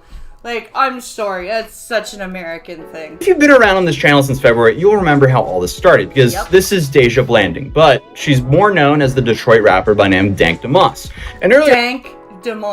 Dank is probably an accurate description of what she smells like. This year, she requested a Lyft to go to a Detroit Lions watch party, but when the driver arrived, the driver quickly realized that he thought she wouldn't fit in his car. He sized her up and he was like, "Yeah, this thing is not gonna fit in my 2007 Toyota Corolla that's clearly, I don't know, just by how it sounds, it's probably run on like 200,000 miles. Well, and here's the thing, right? If you're at the point where most skids are weighed at, and delivery drivers are looking at a skid going, "Can my suspension handle that?" If you are approaching that weight as a human being, you have problems, and people have a right to say you're not getting in my car. You say this thing? Yeah, Did I say this thing to her? No, hold up. Did I say, like, this thing as in her, or this Yes, you said this thing, and I completely agree. thing as in, like, getting into the car? Like, I think I referred to the car, right? Nope. Yeah. Right? I hope so. Hold up. This lady is not going to fit into the thing, which is the car. That's not what you said. But okay, we'll run with it.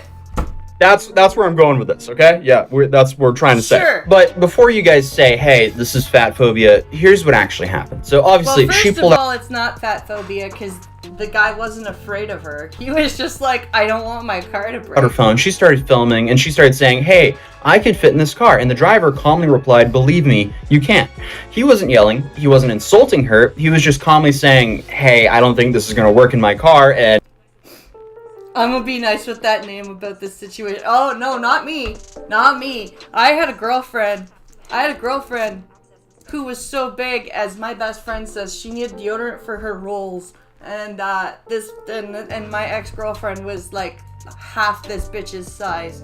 So I don't even want to consider what she said. and like. my car is old, and it's running on its last legs, and this might put it over. This might put the car in the grave. But he went on the whole spiel of how his car was too small, that it had a tired tire, and to be honest, you can hear it in the audio, like that car didn't sound like it could handle a 500-pound person on one of the wheels in the back. He then suggested that she got an Uber XL. And then obviously to top it off, he said that he would not charge her for canceling the ride, that he himself would cancel the ride.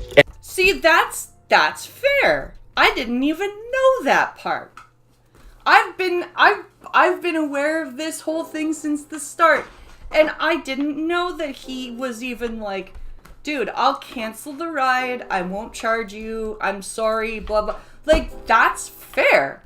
And just to give a little bit of context, because I feel like this is kind of important. So a typical sedan can handle about 1,000 pounds total, which includes all passengers and cargo. Yeah. A single seat can usually take about 250 pounds safely. So when you're dealing with someone who weighs around 500 pounds, and that's weight concentrated on one side of the car, the driver's concern isn't random. No, it's not. Like I said, like when a skid gets to be a certain weight, delivery drivers are like, and that shit's usually spread out over, a skid, not in one spot. It's basically just physics. Yeah. But this is an interesting predicament. Like, Deja obviously is human, and I can see how this is upsetting for her. And I feel like the situation has some similarities to, the Six Flags rides, like the roller coaster rides, and also plane seats, where there's now a recent debate where if a person does not fit within the plane seat, that they have to buy a second seat. Obviously, the situation is a little bit different because you also have the Uber XL option and all that like that. And then also, like, Lyft isn't really a massive airline conglomerate. It's more or less like a platform. So each driver, they're not employees for Lyft. They're just contractors working for Lyft. So at least one would think that a Lyft driver isn't a spokesperson for Lyft. Apparently the lawsuit thinks otherwise. And Well, that's the thing. The way that she framed this was that the Lyft driver was like a direct subsidiary of Lyft and represented Lyft, and that's not the case. And I am worried that this situation did cost this driver's job when he was just trying to look out for himself and his car. But obviously, Deja felt humiliated. She filmed the whole thing and posted it online. Then she filed Because, that's what you do when you feel humiliated. You film it, and you post it online for your followers and for it to go viral. That's what you do when you feel humiliated. $50 million lawsuit against Lyft, accusing them of weight discrimination, which is pretty much the pinnacle of Karen moves here. But her attorney, Zach Runyon, gave this statement. Refusing someone transportation based on their weight is not only illegal, but dangerous. Imagine the consequences of misbranding. Wait. Denying somebody transportation because of their weight is not only illegal, but it's dangerous. I'm sorry, the people that rode in the plane with the Big Bopper would disagree with you. I'm just saying.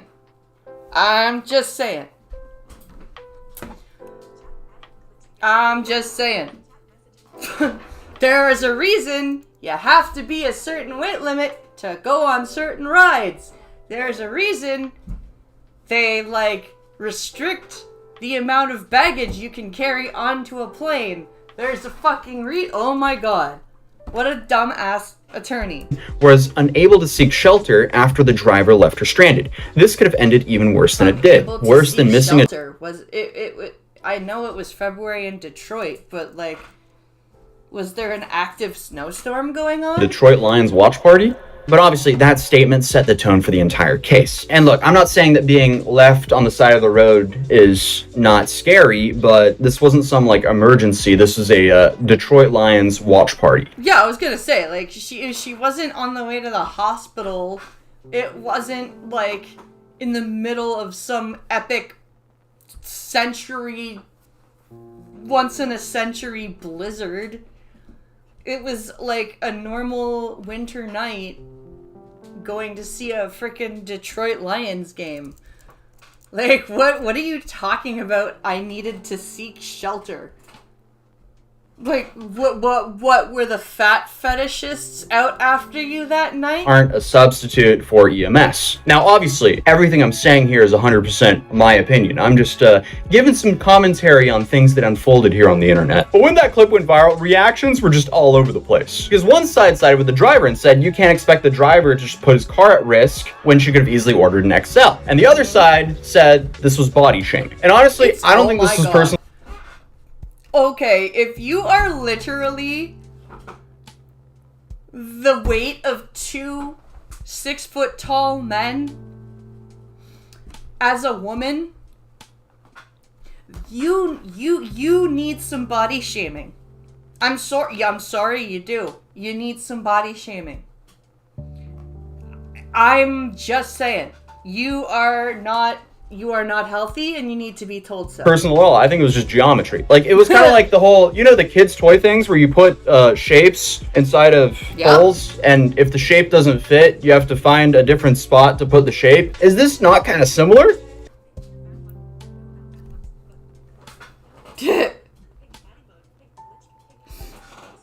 You're not a fat fuck. And if that wasn't enough, Deja did interviews like The Breakfast Club, and when she went to sit down, honey, you're not like, you don't sit there and you're not like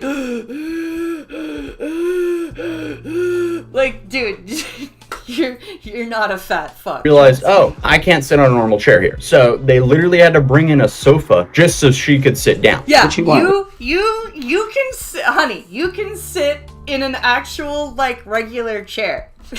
You're not a fat fuck. I'm sorry. What you need? There's one more. A bigger chair or something. Oh my god, you could sit down. to her. What you want? What you need? There's one more. A bigger chair or something. Like, listen to her, she's dying. I need a bigger chair or something. You already little. We had That's what I'm talking about. Good, this is the accommodation. There you go. And when they finally dragged the sofa in, she wasn't like apologetic or anything. She was like, yeah, talk about accommodations. Like, she was making a big thing that, like, they had to do this for her. Like, come on. Yeah, like she's legitimately disabled, and, you know, somebody was super nice and like, as though she were deaf. And they just magically had an ASL interpreter there for her. Like, no, bitch. You needed a couch to sit down for an interview. You're fat. Come on, are you kidding me? That does not help her point whatsoever. No. And obviously, while they were accommodating her, she wasn't, like, quiet and a little bit apologetic. She was more, like, kind of rubbing in their face. So she was like, yeah, accommodations, we really need this. Like, come on. But, like, logically also, what is this Lyft driver supposed to do? I guess, like, a lot of people say he just should have sucked it up. Let's see. Generally, in the minivan, a skid rests across 2 passenger spots. So I maximize my load at 450 pounds. That makes sense.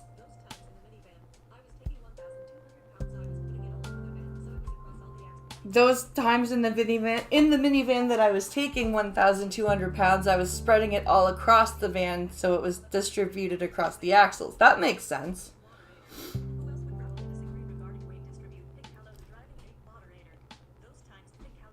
Let's see, who else would also...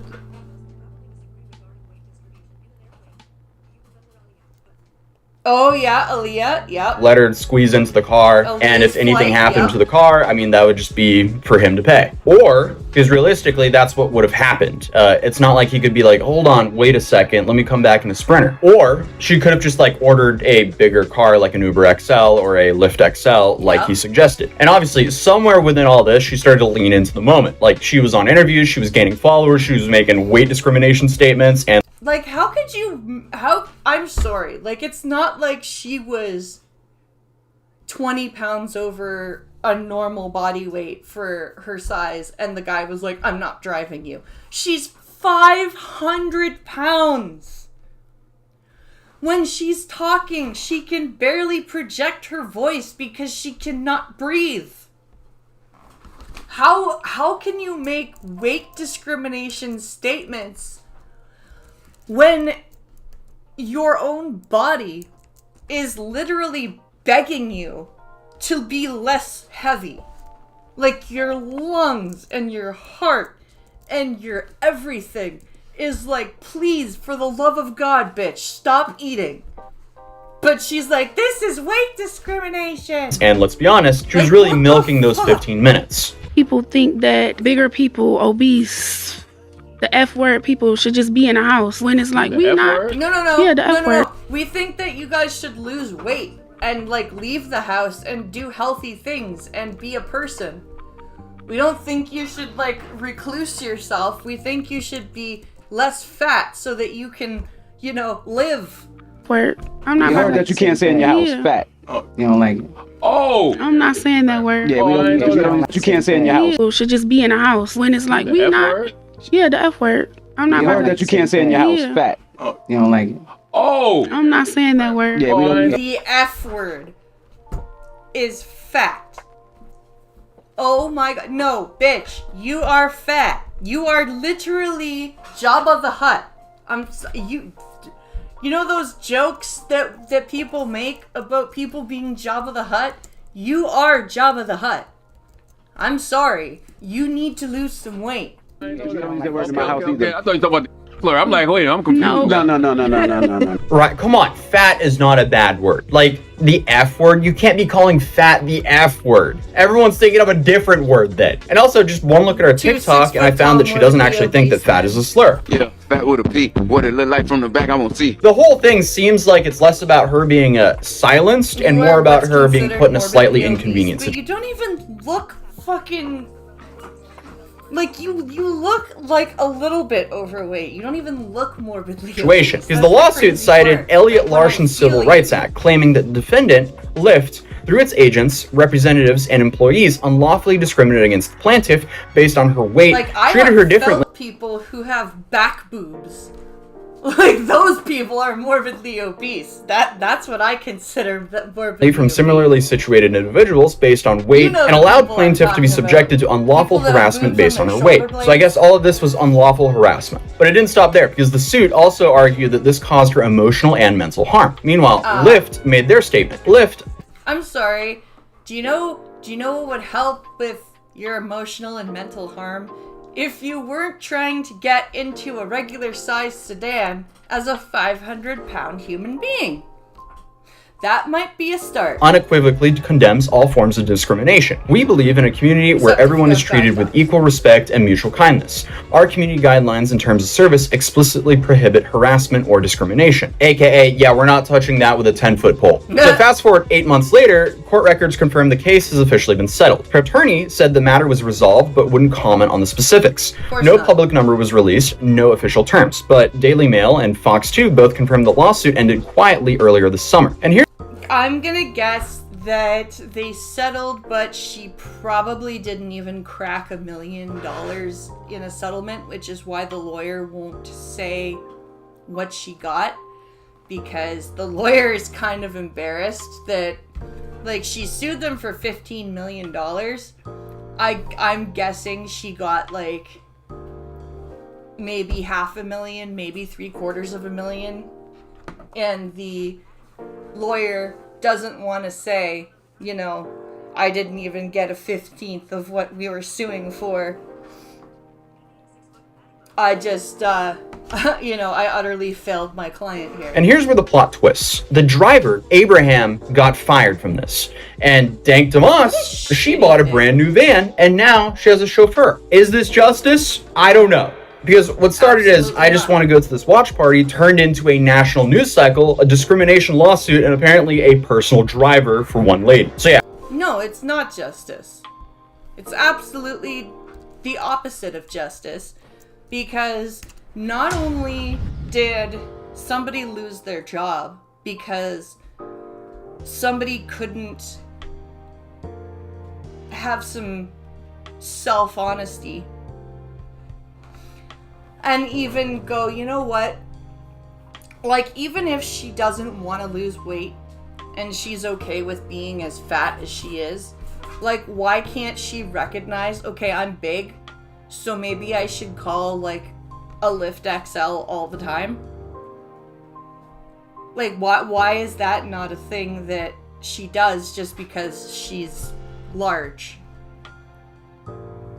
You know what I mean? It's very silly. I don't get the thought process here. I just really don't understand how if you're okay, like, I know blind people that have guide dogs that take Ubers and stuff, and they take Uber XL just so that their guide dog has room to fit at their feet. And like because they need the extra room. So like, why is that not something that she automatically does? Like, you can still be okay with being big and recognize that you need a larger vehicle to be in. I don't get it. I really don't get it. Alright. I am going to jump us over to another video here. And we will see how we do with this one. It's called Friends. Life in Your 30s. Now, this is something that I really wanted to talk about and watch because I have a horrible time making friends. My only friend from childhood lives like 7 hours away, and it's really hard to make adult friends. So I figured this would be an interesting video to take a look at. So let's do that. Because denial is one hell of an amount of coping. Yep. Well, I'm 35 now. So, I got a good 5 years.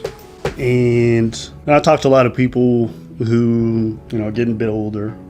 Oh, about to hit the, what? I don't think I put screen share back. Hold on. There we go. I'm 35 now. So, I got a good 5 years. And I talked to a lot of people who, getting a bit older. I'm about to hit their 30s, dreading it. I just want to let y'all know, this is the best. You have all these changes that happen to you that you're like, oh, I never thought I would ever get to a point like this. And, 30s are the most interesting to me because a lot of the things that drive you in your teens and in your 20s aren't at all the same motivating factors that they are in your 30s. That is true. I will absolutely agree with him on that. I would, if I, as a teenager, met myself today, I would not know me. I would be like, who the fuck is this crazy conservative person that doesn't agree with immigrant, like all sorts of shit, right? But at the same time, like, there's still changes and growing that needs to happen. I'm only a year older than I was, so it's Like, I have not done the amount of growing and changing that I would like myself to have done. And that's my fault. I haven't put in as much of the work as I needed to. You generally are getting established in your career. Mm-hmm. Your friendships that you've built over time are generally getting to the more progressive period where folks are figuring out themselves. So you get to watch their journeys in life. You're generally the place where you're starting to get that financial flexibility where you can start to make decisions for yourself, be it buying a property, traveling more, having accessibility to these things. Now, I would like to mention what he said about friends. This is true if you have a stable friend group in your 20s. And unfortunately, there are some of us who had to look at our friend group when we were about 24, 25 and go, you guys are absolutely pathetic. And I am moving on to the next chapter of my life, and I do not wish to be like you while I am in this chapter of my life. So I shall move on.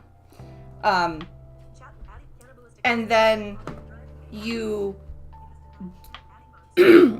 have the problem of making friends as an adult, especially if you grew up as a disabled person, because growing up as a disabled person, if you especially are the only disabled person in your school, it then becomes even harder to make a group of friends as a child that you can keep as you grow up and learn how to make and establish new friend groups.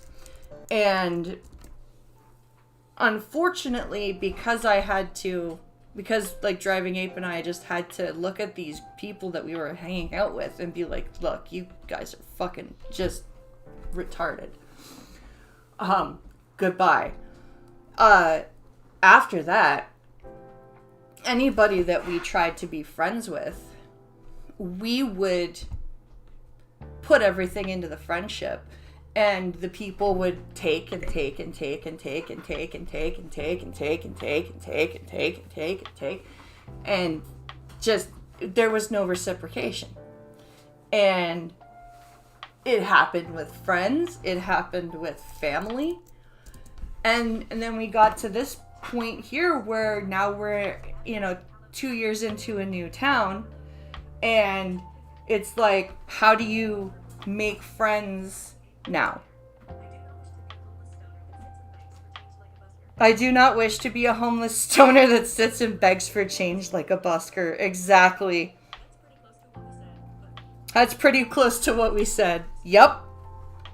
Pretty much. Yep. You feel like you know yourself to a degree, where you're not just floating, but you have at least an idea of who you are and what you believe in.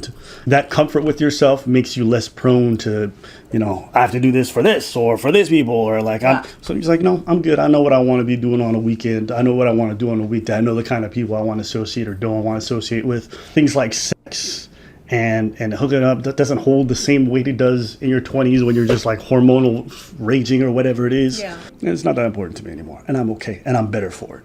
What are your thoughts? Man, 30s are my best years. Well, fuck you. It's right. He's right. It goes downhill from there. Yeah, it goes downhill from there. It's true though. 40s is downhill? Woo! My boy. It goes downhill. It goes to the shitter, my friend. Enjoy the 30s, because the 40s, goddamn, it bites you in the back of the head. You least expect it, bam, cramp, you're down. No, it's not that bad. I make it out of the best moment out of whatever moment I got. Thinking about the present. The 30s was all right for me. There was a lot of things that were placing themselves. My 40s was your 30s, I would say. Wasn't that your late 30s? Interesting. Your late 30s was pretty nice. Your late 30s, all them little seeds you planted started to flourish in your late 30s. Yeah, but I like flowers, not buds. So, 2023. Take that example. 2022. I'm in my 40s. You're about to get there. You're 39. That's 3 years ago. I'm 43. Damn. I'm sorry. Oh, I love the dynamic between those two. It's hilarious. But it's true though. You just things just are different when you get older. And like it sucks because I'm with Preach. Yeah.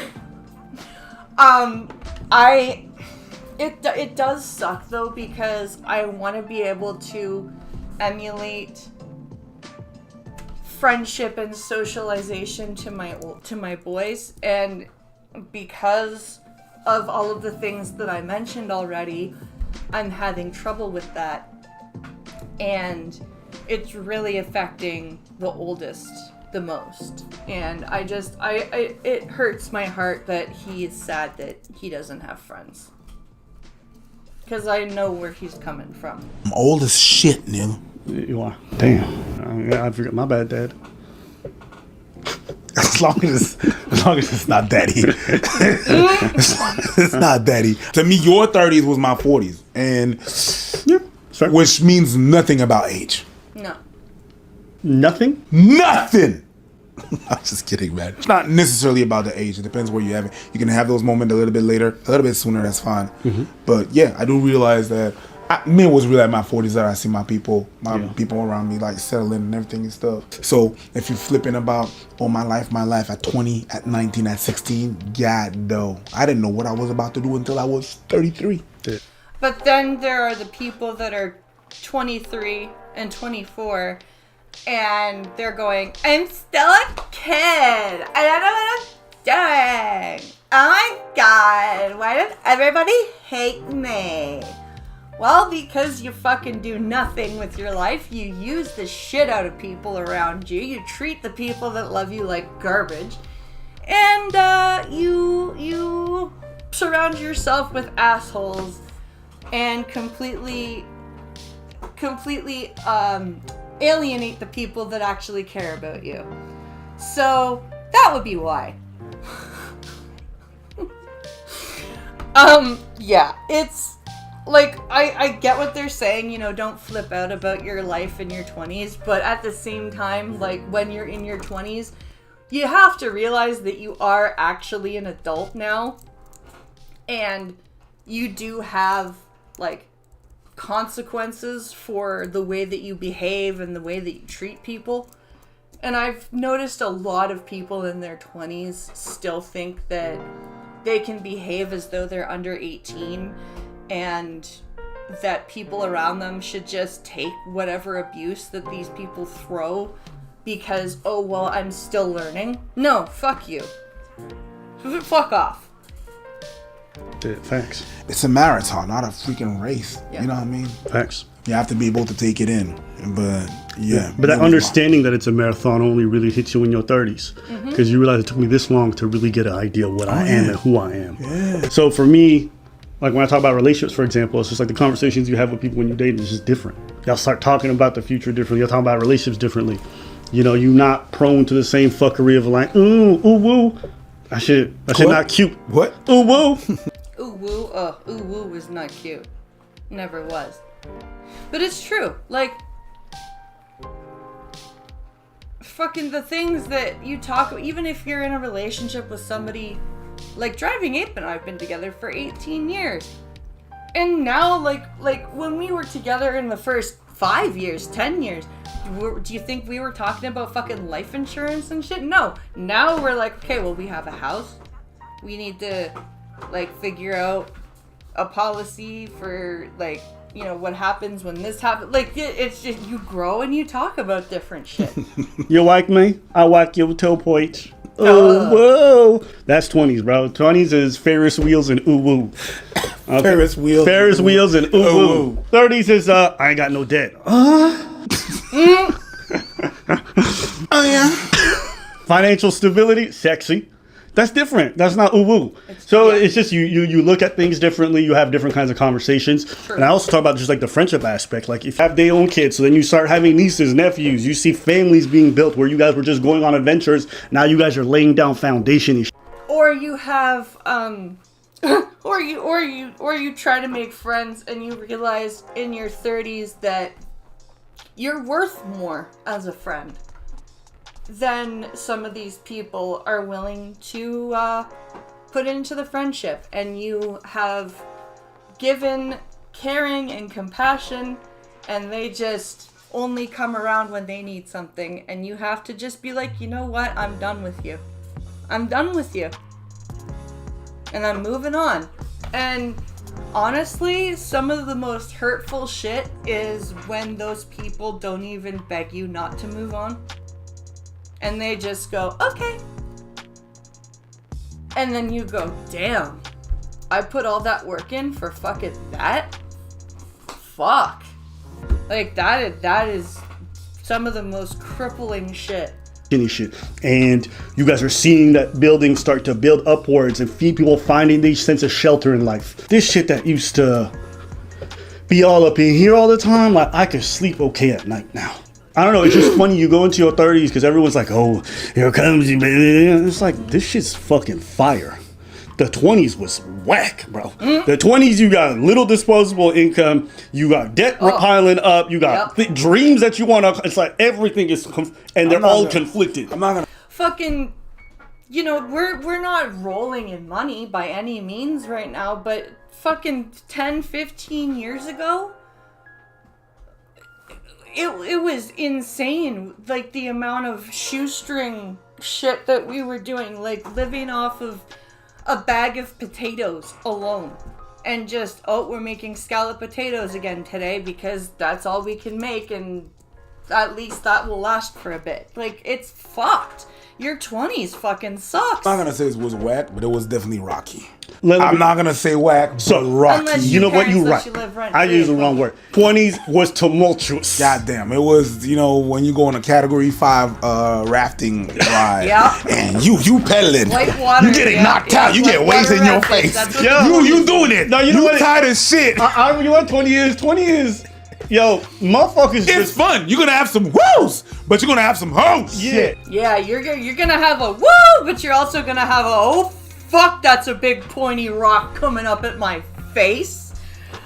That's gonna really hurt. 20s is like they throw you to the wolves and they say, figure it out, nigga. And it's just like, they don't tell you how to manage money. They don't tell you how to become an adult or how to really do these things. They just say, good luck. First time I had to pay taxes, I said, what's this? You paddling. Ooh, that's a rock. Oh, that wasn't my 6. It's literally, this is the human equivalent of, okay, it's time to fly, little bird. Whee! Oh, shit the ground. Teens. My first job, $6.95 an hour.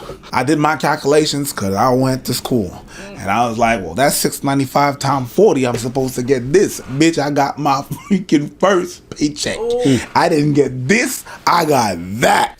I remember, I think it was, shit, what high school show was it? It was either Hang Time or One World or Saved by the Bell. I can't remember, but one of the characters got their first job and they were all excited to get their first paycheck, and their first paycheck was like, it was obviously exaggerated, but it was like $16 because they had like, you had to buy the uniform, and there was like some, you know, deductions, of course, and it's like, you just...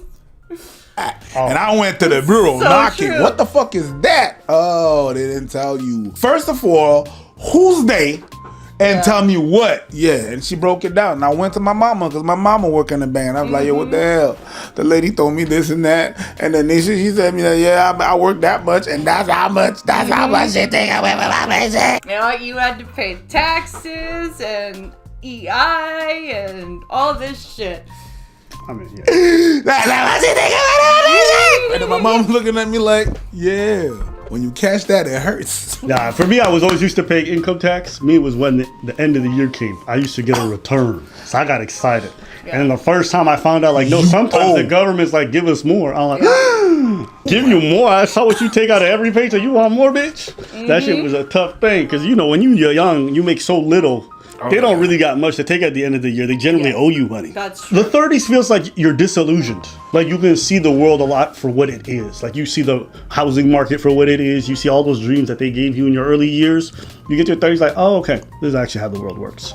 It's not just like it's not just you're disillusioned with like the housing market. You're disillusioned with the way everything works. Like, you're disillusioned with the way government works, with the way elections work, with the way fucking everything works. Like, because you're taught, you know, oh, your election, everything, you know, your vote counts, and elections are, you know, this amazing civic responsibility, and in reality they are. But when you get to be 30, 40, 50, and you've been watching politics and just the way everything works for as long as you have, you're like, it's what it's supposed to be, but it's not. You get to corporate environments, or your work start to, you know, build up, and you realize like, oh, okay, this is what it is. For me, it's just refreshing to have the veil pulled back completely. Some friends of my girlfriend, they bought a house, a 500,000 house in my neighborhood that I am now. And I was like, oh, I am never going to be able to afford this. And I'm cool with it. Congratulations to you. And I don't have an ounce of jealousy in my body. Do I wish I was doing? My mother, both of her houses cost 3 times. Or no, she paid, her second house cost 3 times what this house costs. And it was smaller.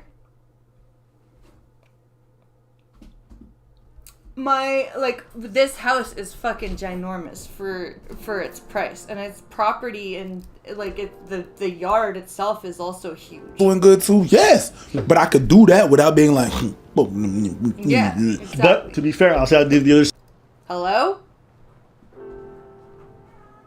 Oh. side. The other side of it is also sometimes friendships can drift. You know, I talked about relationships evolving. Sometimes they evolve into complete separation where motherfuckers move, they go to different places, they have different values, and you guys pull apart. That's also something that can happen in your 30s. Sometimes you cut niggas off. True. Cut people. Sometimes you realize in your 30s that you have to get up to... There are children home and they are growling. Sometimes you have to realize in your 30s that it's time to get up the nerve to cut some family off. And that's always hard. True, you know, so that's also a way relationships can change. Sometimes I'll go through burnouts. You know, when you get to this phase of your life where you're like, oh, is this what adulthood really, really is? And, you know, you have this pressure to have it all together, but just because you hit your 30s doesn't mean you figured out life. Doesn't mean you figured out your financial situation. Doesn't mean you figured out your debt.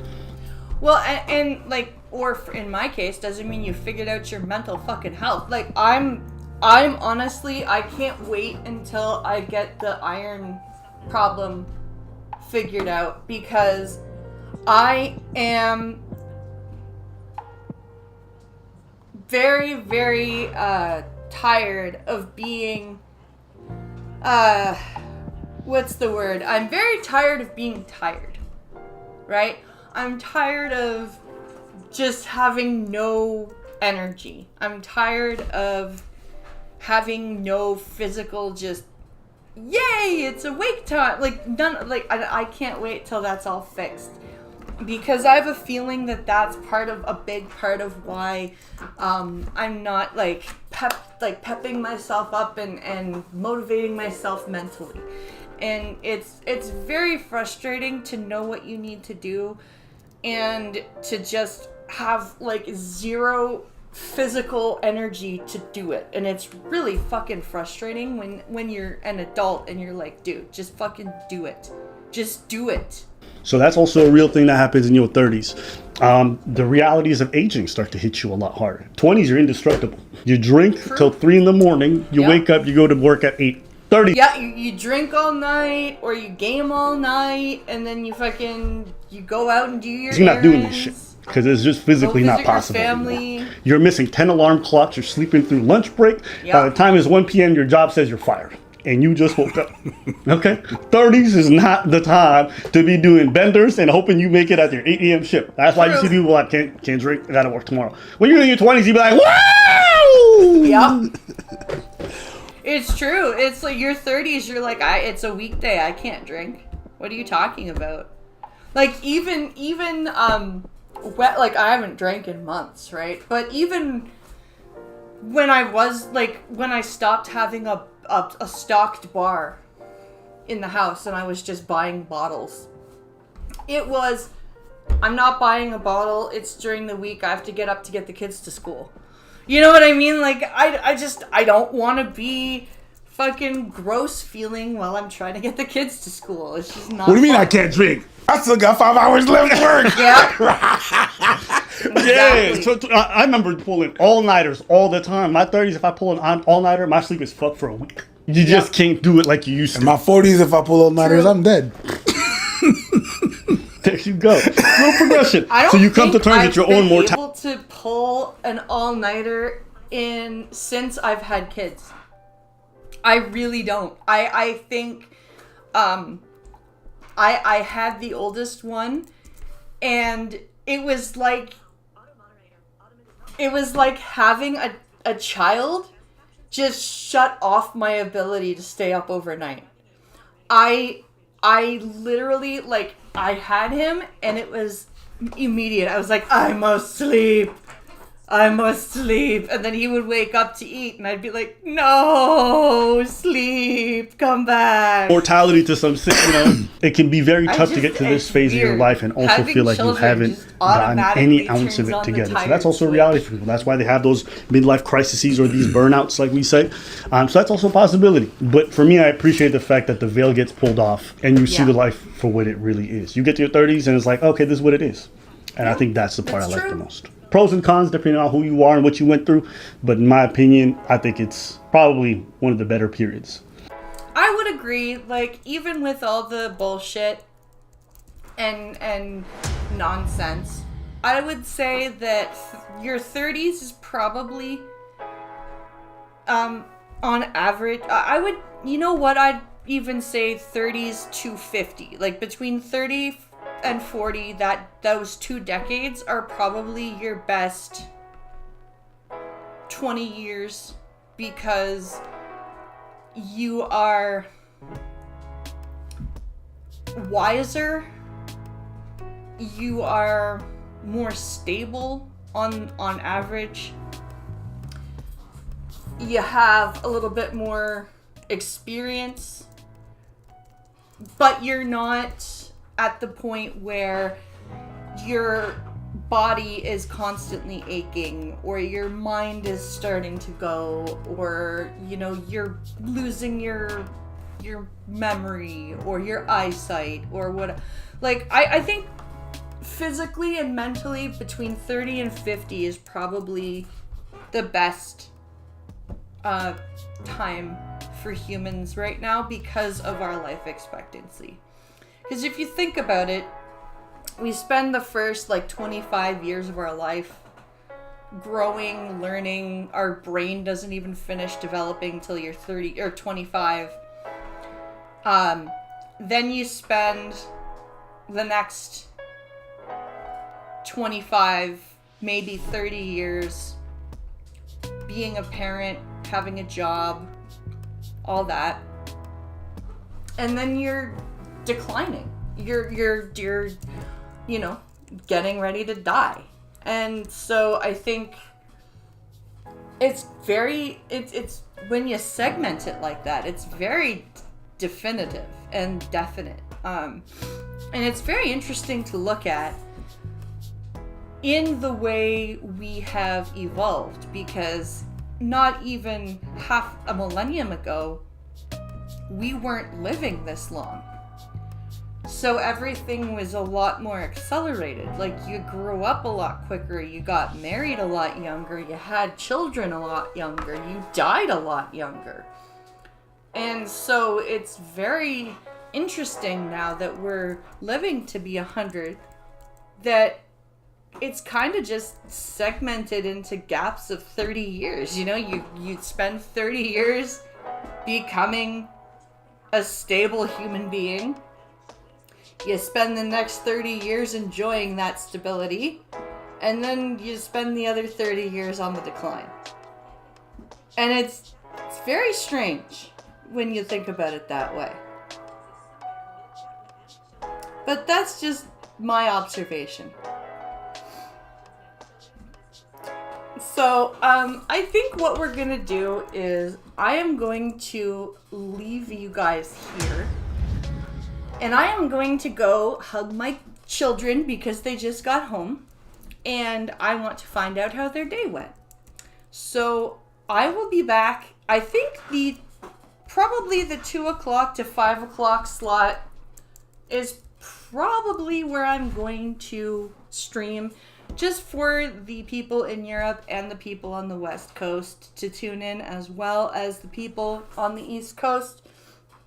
And that way I can get like housework and stuff done before that.